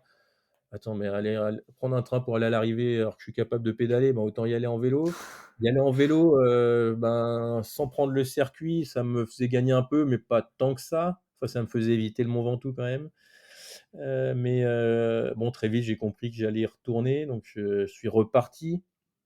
Heu, je suis reparti d'ailleurs, c'est ma plus belle expérience dans la Race Cross France. Elle s'est passée sur ces 400 derniers kilomètres où il y avait plus de notion de course, où j'ai été vers les gens, où je me suis retrouvé dans des pelotons, enfin des pelotons. J'ai vu des gens passer qui faisaient des distances plus courtes, qui étaient en difficulté. Je les ai aidés, à ouais, des fois à me mettre dans des situations un peu compliquées, mais j'ai aidé des gens, des concurrents. Il y avait d'ailleurs ça aussi c'était une belle anecdote parce que je reviens sur une personne et je vois mais je me dis, je lui demande son âge et de mémoire, je me rappelle plus très bien, mais elle avait 70 ans. Je Ah sais ouais! je crois qu'elle faisait le 500 km et elle me disait: «Oh, je vais abandonner, je vais abandonner». On croise une personne sur le bas de la route qui nous encourage. Je fais: «Ah, c'est beau la Race Cross France, il y a toujours des gens pour nous encourager». Du coup, je reste avec lui dans le col parce que je veux pas qu'il abandonne et hem et du coup, on revoit cette personne-là, c'était une femme qui nous réencourage. Je lui dis: «Mais cette personne-là, elle vous suit?» Et elle me dit: «Oui, oui, c'est ma femme». Je fais: «Ouais, mais c'est normal, vous êtes dans le dur et il y a une voiture qui tous les 5 kilomètres, vous pouvez vous arrêter et monter dedans, donc mentalement, Eh c'est ouais. hyper compliqué, quoi». Et du coup, je reste avec lui et puis, on rejoint un jeune d'une vingtaine d'années. Je lui dis: «Mais attendez, regardez, vous êtes en train de rattraper un jeune». Il fait: «Ah ouais, ouais, c'est bon, là, c'est le moral est revenu, le moral est revenu». Et du coup, j'ai comme on rattrape le jeune, je lui dis: «Bah, je vous laisse avec lui, restez avec lui, ça va vous faire du bien». Et l'arrivée, elle était pas si loin que ça, il devait nous rester 150 kilomètres. Et du coup, moi, je suis reparti et du coup, j'ai vu, comme je savais que c'était sa femme, j'ai dit: «C'est bon, il est remotivé». Elle me dit: «Oui, oui, oui, j'ai vu ça, j'ai vu ça». Et du coup, il a je l'ai revu, alors je l'ai pas vu à l'arrivée cette personne-là, mais je suis reparti après de Mandelieu et la première station service, on s'est arrêté pour faire le plein. Et il était là avec sa femme et du coup, on a rediscuté à ce moment-là et du coup, il a fini et je pense que si j'étais pas alors peut-être que quelqu'un d'autre aurait fait le travail, peut-être que sa femme aurait réussi à le remotiver, mais quand on est dans le dur, dans une distance, longue, quand on a la porte de sortie qui est juste là, c'est Eh hyper oui. difficile de continuer, quoi. Donc j'étais hyper, satisfait de cette course pour ça. J'ai vu un gars après qui marchait sur le côté de son vélo et c'était une des pour moi sur le Garmin, c'était la dernière côte et il restait, Garmin me disait: «Il reste 200 mètres». Et je m'arrête, je lui dis: «Ça va?» Il me dit: «Ah bah, j'ai le genou en vrac en fait mais j'abandonnerai pas, c'est pas grave, je vais en haut et puis après j'aurai plus qu'à descendre». Je lui fais: «Attends, je vais pas te laisser comme ça, je fais demi-tour et je prends un peu de vitesse et je te pousse. Il reste 200 mètres, je te pousse sur les 200 mètres et tu auras plus qu'à descendre». Et du coup, je fais ça. Alors, bon là, j'ai combien? J'ai 2 300 kilomètres de course derrière et quand je commence à le pousser, au bout de la première seconde, je comprends la les grosses erreurs et j'ai très, très mal aux cuisses, mais je me dis: «Attends, je peux pas le laisser comme ça». Donc je le pousse, mais je le pousse que sur 50 mètres, 60 et au bout de 60, je le pousse de mes mains de toutes les forces en lui disant: «Je peux pas aller plus loin, mais ça t'aura fait déjà avancer de tout ça». Et du coup après je rediscute un petit peu avec lui et je le laisse D'ailleurs, c'est cadeau Garmin, le la montée continuait encore, 500 ou 600 mètres après. Ah Donc il est punaise, pas l'horreur. redescendu tout seul, mais moi je pensais l'avoir approché. Bon, je l'ai approché un petit peu, mais pas autant que j'aurais pensé.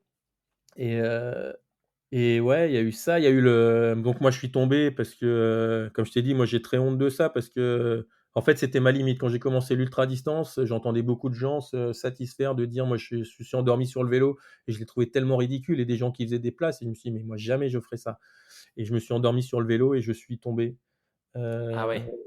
je suis tombé sans me faire de mal. En fait, je me suis assoupi, je pense. Pas Je me suis pas totalement endormi, et du coup, je me suis réveillé, je sentais le vélo qui tremblait, et du coup, j'étais passé sur le bas-côté, et il y avait un petit dévers mais c'était en herbe, et du coup, je savais que là, de toute façon, j'allais dedans. Je me suis dit: «Bon, bah, c'est bon, je vais dedans, je me pose tranquillement dans l'herbe, j'aurai pas mal de toute façon». J'ai laissé aller, et sauf qu'il y avait un bloc béton dans ce truc-là, parce que ça il y avait un gros tuyau qui faisait passer l'eau, de la gauche de la route à la droite pour la faire continuer son trajet. Du coup, j'ai tapé dans le bloc béton, j'ai fait un salto avant et j'ai réceptionné sur la tête, sur le deuxième bloc béton il y avait l'entrée et la sortie de ce truc. Donc là, je me suis dit: «Ah ouais, quand même, j'ai été trop loin», et à la sortie de l'hôpital, je me suis dit: «L'ultra distance, c'est fini pour moi». C'est pour ça que je pensais pas repartir, en fait, au début. Finalement, j'ai fini, et quand j'ai décidé de repartir, je crève en plus en bas de ah ouais, c'est pareil, je crève en bas du Mont Ventoux, à 21h je crois. Donc les magasins sont fermés, je sors ma chambre à air, et avant le départ, j'avais vu que j'avais deux longueurs de valve. Je fais attention de prendre les bonnes longueurs de valve, et ben non, j'ai pas bien fait attention parce que j'ai pris les mauvaises, et du coup, je mets dedans et je peux pas la gonfler, elle sort pas assez. Oh punaise. J'essaye de réparer avec mes rustines, mais bon, les rustines que j'ai sont trop vieilles, ça tient pas, ça marche pas. Du coup, je suis en bas du Mont Ventoux, il est 21h. Je me dis: «Bon, ben, ou je reste ici, et j'attends le shop qui ouvre demain». Je suis pas fatigué, j'ai pas envie de dormir. Je me dis: «Bah, tant pis, j'y vais à pied». Je monte à pied le Mont Ventoux et je redescends, et demain ce sera ouvert le temps que j'arrive, en fait, à pied, quoi. Et là, il y a quelqu'un qui arrive et qui faisait du vélo et qui me dit: «Tu as un problème», et en fait, il avait fait la Race Cross France, et il avait été, mis hors course parce qu'il avait pas été assez rapide, et lui, il avait des chambres à air. Du coup, il m'en a prêté une, je répare, je repars, et j'arrive quasiment 23h30 à 1 km, non 2 kilomètres, 1 km et demi du sommet, et là je vois quelqu'un qui fait des zigzags devant moi, et je me dis: «Oh putain, le mec il est en train de s'endormir, si lui il descend, il va tomber comme moi, et c'est pas possible, je peux pas laisser faire ça». Du coup, j'accélère, je reviens sur lui, et en fait, il était au téléphone et il raccroche, très énervé. Il me dit: «Ouais, c'est ma femme», en fait, lui avait une maison, en bas du Mont Ventoux. Il devait s'y arrêter pour dormir. Il faisait le 500 kilomètres, et finir le lendemain. Ils me disent: «Ouais, ils ont trop peur parce qu'il y a eu un grave accident l'an dernier, et du coup, elles avaient peur qu'il lui arrive quelque chose», et il était très énervé contre elles. Il me dit: «Ouais, si je m'arrête, elles vont me forcer à rester, elles vont me forcer à rester, moi je veux aller au bout, moi je veux aller au bout». Du coup, je suis monté avec lui, puis après il était tellement énervé qu'il n'arrivait plus à pédaler, donc on a fait le dernier kilomètre à pied. Ah Heu, ouais, quand même. ouais, j'ai marché à côté de lui, à le faire redescendre, puis après ça s'est calmé, et en haut il était content. On a entamé la descente ensemble, et bon, après ça allait mieux, il est parti dormir, et voilà, ça fait 400 kilomètres et j'ai rencontré ces gens-là, donc cette personne dans le truc, la personne 70 ans qui a fini, cette personne qui avait mal au genou que j'ai poussé, une personne qui était un peu, moi je me suis arrêté pour manger. Alors je m'arrête, très rarement sur les courses pour manger, mais là je m'étais arrêté pendant hyper longtemps. J'en avais acheté pour un régiment, je sais pas pourquoi, je pouvais pas l'emmener sur le vélo. Du coup, j'étais assis sur une petite table, je vois un gars passer, je l'arrête, je lui dis: «Vas-y, mange», j'ai acheté trop de trucs. Du coup, il repartait. Après, je l'ai rejoint. Lui, je l'ai aidé parce qu'il voulait rejoindre quelqu'un devant, il n'y arrivait pas, du coup, je l'ai ramené dessus, et du coup, j'ai eu ces 4-5 échanges ouais, sur 400 kilomètres de course qui ont été plus intenses et qui m'ont fait comprendre aussi que finalement, si je rentre dans une course, je vais être dans la compétition, et que en fait, ce qui me motive, c'est l'échange, Ouais. c'est pas la motivation, et du coup, je suis pas vraiment à l'endroit où je suis, et en même temps, je sais que je peux pas prendre une départ d'une course en me disant: «Je vais être finisher», en fait, ça ouais, je sais pas si j'y arriverai pas, ça, donc Donc je sais que si je repars en cours, je vais repartir à essayer de dormir pas beaucoup et essayer de me remettre en danger et que du coup ça voilà, ça a pas de sens Mmh. et c'est pour ça que je sais pas si je reviendrai, je pense, parce que voilà, j'ai vu la Transamérica cette année et du coup ça me donne envie d'aller la faire l'an prochain donc rien n'est acté encore quand même, ouais. La Transamérica, rien à voir avec la Transdivide ou la Tour Non, Divide là ou? ouais, il y a la Divide là, aux États-Unis qui part du Canada et qui arrive au Mexique là, avec la belle Ouais, 4e place de Steven là, qui a fait une ouais, remontée de fou. Et non, la Transam, c'est l'équivalent un peu, mais sur route. Mais par contre, ça part à peu près de Seattle et ça arrive à Washington. Donc on traverse que les États-Unis et d'ouest en est, un peu comme la Race Across America, qui elle se fait ouais. qu'avec assistance et qui part plutôt pas tout à fait de San Diego ou de Los Angeles là-bas et qui arrive. Donc c'est un trajet qui est un peu similaire, mais qui est plus au nord, D'accord, OK. qui fait 6005 ou 6900 kilomètres. Ouais. Ce que tu viens d'expliquer sur, tu vois, ton rapport aux courses, à la recherche de performance, et cetera et potentiellement les dérives qu'il peut y avoir, ça me fait penser à une conversation que j'ai eue avec Caroline Prigent, tu sais, qui Oui, organise la Poco Loco. oui, oui. Et c'était un peu d'ailleurs quand on échangeait sur la Poco Loco, donc il y a une course soit route, soit gravel, sur des distances bon, qui sont pour le moment en tout cas bien plus courtes qu'une Race Across France, hein. Je crois que le plus long, ça doit faire 700, si je dis pas de bêtises, 700 kilomètres. Non, il y avait plus long, parce que moi j'étais Il y a plus inscrit sur long? la plus longue. Ouais, ouais, Mille deux. ouais, c'était un truc comme ça, je me rappelle même plus. J'ai pas pu la faire parce que je devais faire la première entre Montpellier et Barcelone, mais Ouais. j'ai eu le Covid 2 jours Ah avant de punaise. Ok. donc Mais en j'ai tout ouais. cas, elles, leur philosophie, parce qu'ils sont deux cofondateurs, mais la philosophie derrière la Poco Loco, moi, ce que j'en ai retenu, c'est ça, tu vois, c'est que c'est avant tout une aventure voilà, partagée avec à plusieurs cyclistes que une recherche de podium absolu, une recherche de performance. Donc, moi, tu vois, là, normalement, en septembre, je fais un Gravelman. Parce Ouais. que ça rentre dans le cadre de ma prépa pour l'Alpsman de juin l'année prochaine. Mais la Poco Loco, je trouve qu'en fait, des épreuves, quand tu viens pas du cyclisme, ça reste quand même vachement impressionnant. Tu vois, la Race Cross France, bon, je connais très bien Arnaud, donc Oui. je sais que c'est pas nécessaire, c'est pas le cas, c'est pas une recherche de perf absolue, etc. Mais les pratiquants enfin, la pratique fait que ça reste quand même des courses. J'ai l'impression que ça va très vite ou c'est très engagé. Euh, alors que, voilà, pour une mise au pied à l'étrier, on va dire, dans le monde du cyclisme, je trouve qu'une approche un peu différente, style la Poco Loco, c'est vachement séduisant en tout cas pour moi, tu vois, de mon point de vue, Ouais, pour, mais pour des premières courses. après dans les épreuves, tu as toujours plusieurs, entre guillemets «plusieurs pelotons». Effectivement, la Race Cross France à l'avant, ça va de plus en plus vite et cette année, ça va Ouais. encore plus vite avec Ils ont pas Victor fait genre 500 bornes en 24 heures ou un truc comme ça, les premiers? si, mais ça on l'avait fait aussi l'an dernier, mais le début est assez. Là, ils sont arrivés hier ou ce matin, ils sont déjà arrivés à Megève, là, hein, donc ils ont fait 1500 kilomètres et là, ils commencent les Alpes, mais ils ont passé le Jura. Bah ouais, ça va de très très vite et ça va de plus en plus vite parce que moi, quand j'étais jeune, on disait les courses longue distance, on parlait pas d'ultra en France, hein, mais c'est pour les vieux. Parce qu'on disait c'est des choses pour aller doucement, pour les trucs. Sauf que là, c'est des jeunes d'une vingtaine d'années et ils peuvent rouler longtemps. Il n'y a pas de raison en fait qu'un jeune puisse pas rouler longtemps. Enfin, c'était Ouais. ridicule de dire que c'est un truc pour les vieux. Mais en plus, ils roulent vite, quoi. Donc ouais, ça va de plus en plus vite. Et bah, Victor, qui est en tête de la Race Cross France, je crois il a fait le meilleur temps sur la Poco Loco jusqu'à Barcelone, mais la 700, ouais, pas la plus longue.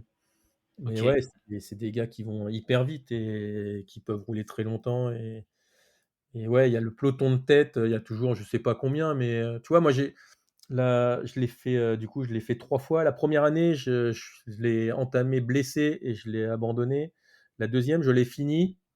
Je suis pas tombé, mais j'ai eu un moment où j'étais entre le sommeil mais j'étais arrêté. Je me suis arrêté et j'ai dormi un peu debout, quoi. J'étais somnolé et je sais pas trop combien de temps ça a duré. Donc après, j'ai été dans un hôtel dormir et après, du coup, c'est pareil, j'ai laissé un peu la course de côté et j'ai fini.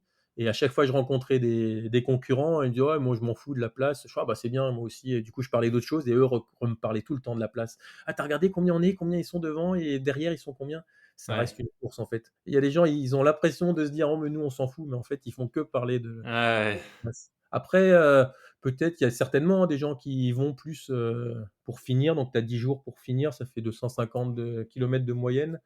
Donc il y a peut-être des gens qui vont vraiment pour finir et qui, eux, regardent pas du tout la place, et il y en a certainement, mais devant les 15, ouais, tu vois, moi j'ai fini 13 ou 12 ou 13e, et ben, dans ces cas-là, il y a tout le monde regarde la place, et c'est une course. Ouais.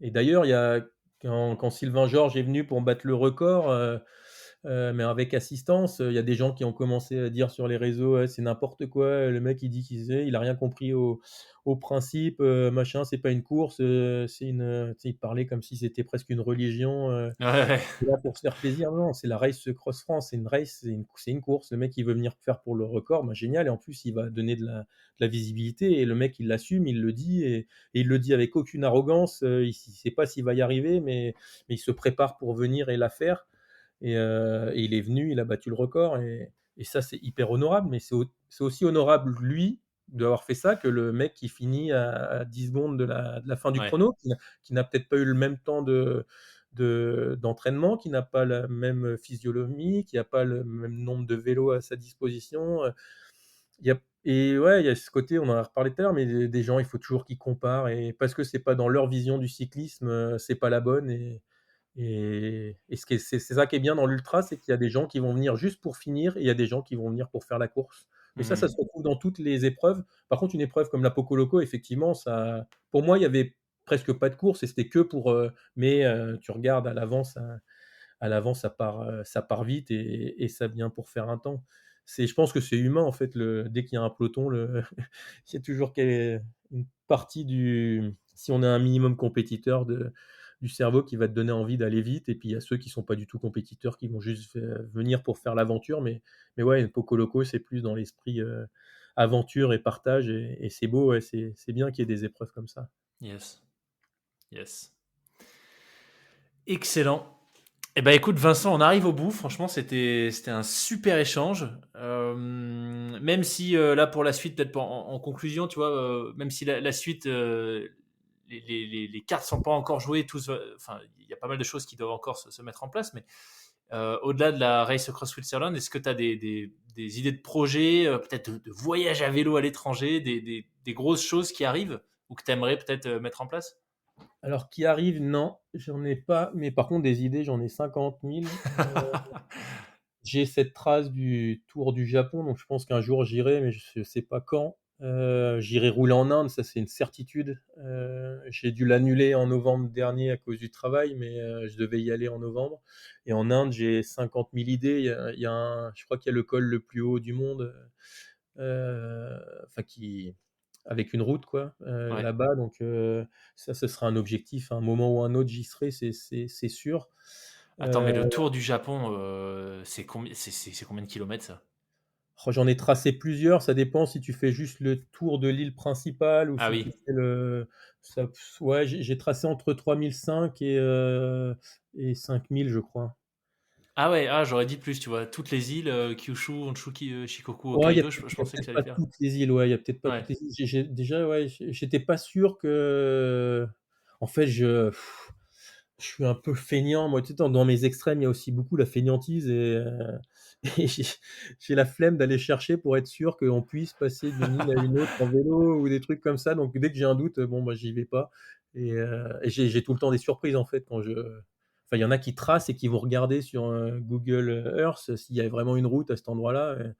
Moi, je regarde pas, et je me retrouve dans des situations où je gueule pour rien, parce que je m'énerve contre moi-même, en fait. C'est comme, la plupart du temps, en fait, les gens, quand ils s'énervent, ils se rendent pas compte, mais ils s'énervent contre tout le monde et tout le reste du monde, mais en fait, ils sont énervés que contre eux-mêmes. Ouais.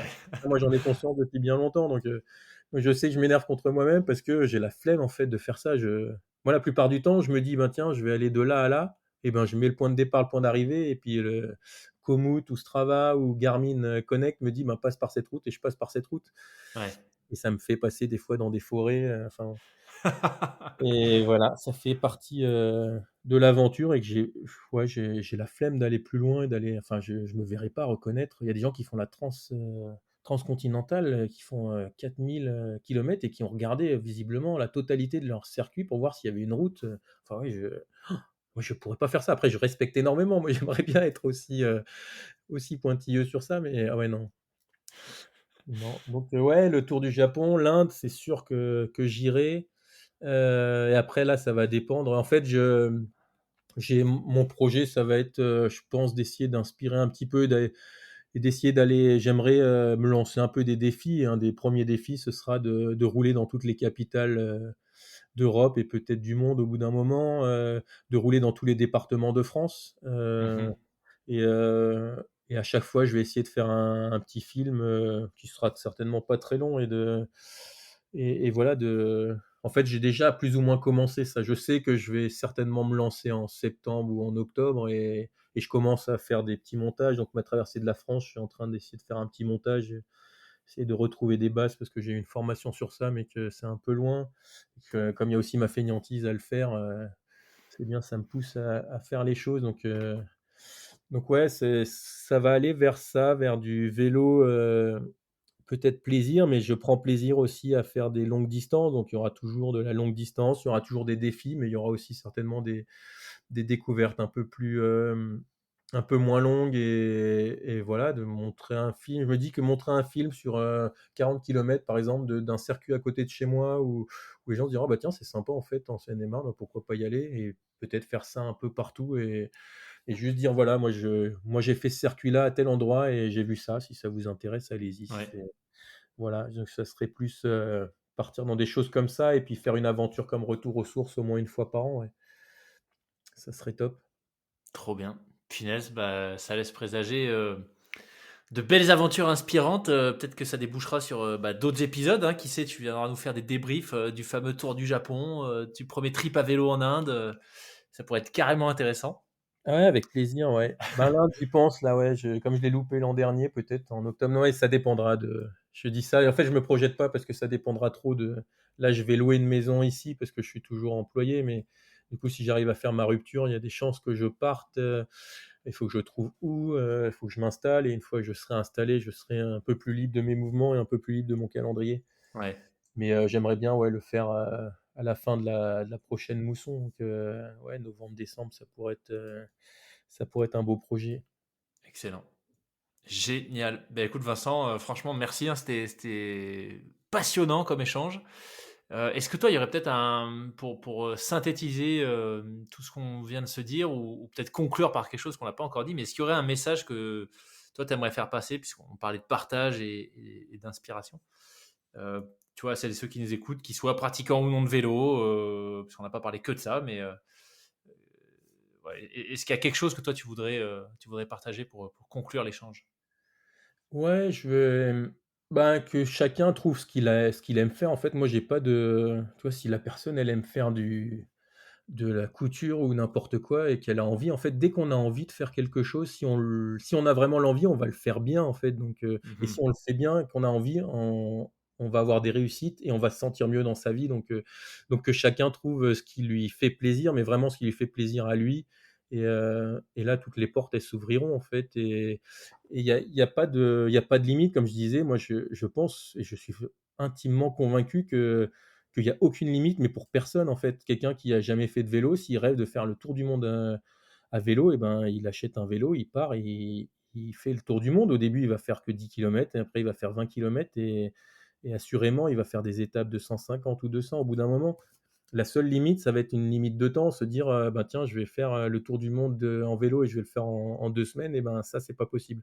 Mais faire un Ouais, tour du monde en vélo, c'est possible et ça va être possible en marche à pied, ça va être possible en sport d'eau, ça va être possible en vol, enfin, je sais pas, en parapente, en n'importe quoi. À partir du moment où on a envie, en fait et qu'il y a les moyens existent, et ben, on peut le faire et si on a envie, en fait, on va se donner les moyens de le faire et c'est là que le plaisir arrive et c'est là qu'on arrive à aller mieux aussi parce qu'on on a besoin de réussite dans la vie, en fait et voilà, si tout le monde arrivait à trouver ce qui le fait vibrer et arrive à le faire, et ben, toute la société irait mieux parce que même tous ces gens-là qui viennent m'envoyer des messages, même si c'est moins important maintenant, mais on sent que c'est de la haine qu'ils ont envers eux, parce qu'ils n'y arrivent pas. Mais si ces gens-là arrivaient à trouver ce qui les intéresse et de s'y mettre dedans et d'y arriver, et ben, ils lanceraient plus des messages comme ça et toute la Mmh. société irait mieux. Donc juste se tourner vers soi, savoir ce qu'on a envie, heu, pas savoir ce que l'autre a envie que tu montres de toi, mais voilà, si toi tu as envie de faire du sport, fais du sport, mais si tu as pas envie de faire de sport, fais pas de sport. Il y a d'autres choses à aller voir, les voyages, il y a les mais je pense que l'ouverture et le partage, c'est quand même, peu importe ce qu'on aime, c'est là qu'on trouve aussi, de l'intérêt, de je sais pas, tout est plus beau si c'est partagé à mon sens, mais et du coup, voilà, je dis dormir chez quelqu'un qui vous accueille, que j'avais jamais vu avant, qui t'accueille une soirée, tu passes une soirée de fou à parler de choses qui nous intéressent tous les 2, et il y a pas à être, comme je le suis, mal à l'aise parce que j'ai l'impression de pas lui redonner. Mais en fait, lui, dans sa perception des choses, je lui ai donné, autant que lui m'a donné, je pense. Mmh. Et c'est vrai que ça, c'est un message que j'aimerais moi déjà, inscrire en moi parce que j'ai du mal, mais je me dis que voilà, à force de le dire, peut-être que mon petit cerveau arrivera à le garder et à transformer l'essai aussi sur ça. Et voilà, ouais, chercher ce qui nous anime chacun, mais vraiment soi, et à partir du moment où c'est une contrainte et si on n'a pas l'envie, en fait, on parle beaucoup dans l'ultra-distance de chercher le pourquoi, et pour moi, il y a pas de question à se poser. Le pourquoi, c'est l'envie. Si tu as envie, après tu peux chercher pourquoi tu as envie, mais si tu as envie, tu vas y arriver. Mmh. Et voilà, chercher ce qu'on a envie de faire et le faire. Et si demain tu as plus envie, ben, tu le fais plus. Enfin, moi, j'ai changé 50 000 fois de trucs, et j'ai pas de c'est bien ce que j'ai fait avant. Et ben, si demain j'ai plus envie de faire de vélo, je ferai plus de vélo, et ça enlèvera rien à ce que j'ai fait et ça enlèvera rien à ce que je pourrais faire sur d'autres envies que j'aurai plus tard. Excellent. Bah, écoute, un grand, grand merci Vincent, une fois de plus. C'était un super moment, je me suis régalé. Excellente, bah, du coup, j'allais dire préparation pour la Race Across Switzerland. On va plutôt croiser les doigts pour que tout ça se goupille, correctement et que tu arrives à y participer. Mais surtout, ben, écoute, bonne chance, non, parce que c'est des choix que tu fais, mais bonne transition, bon nouveau départ pour cet été et puis peut-être avec un très beau voyage en septembre.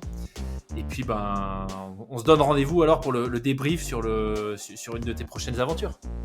Ouais, parfait. Merci beaucoup et continue à faire ce que tu fais. Ouais, c'est génial d'entendre des choses dans des domaines tellement différents. Moi, je me rappelle que le premier c'était justement sur quelqu'un des forces spéciales, et j'aurais jamais été écouter un truc sur les forces spéciales, enfin, comme ça. Et là, comme c'était les frappés, j'ai écouté, et je trouve que c'est un des plus beaux épisodes que j'ai écouté. Donc, ouais, dans la diversité et tout, les frappés, c'est vraiment une belle communauté, et que ça dure. Ouais, merci pour ça. Merci Vincent, merci beaucoup. À bientôt. Salut!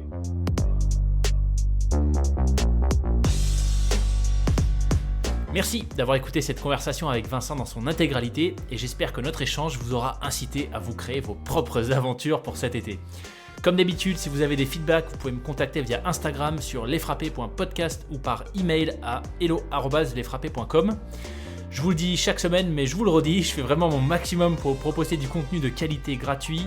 Donc si vous ne l'avez pas encore fait, j'apprécierais énormément que vous preniez quelques secondes maintenant pour me laisser une note et un commentaire sur votre plateforme d'écoute de podcast. C'est en fait ce qui permet au podcast d'être plus visible et donc c'est aussi une manière de remercier ces invités exceptionnels qui se livrent chaque semaine à mon micro pour, je pense, votre plus grand plaisir. Pensez également à partager cet épisode autour de vous à toutes les personnes qui sont intéressées par les sujets d'aventure et de dépassement. Et enfin, je vous dis merci pour votre fidélité. À la semaine prochaine pour un épisode avec une finisher de l'Alpsman, le monstre français du triathlon.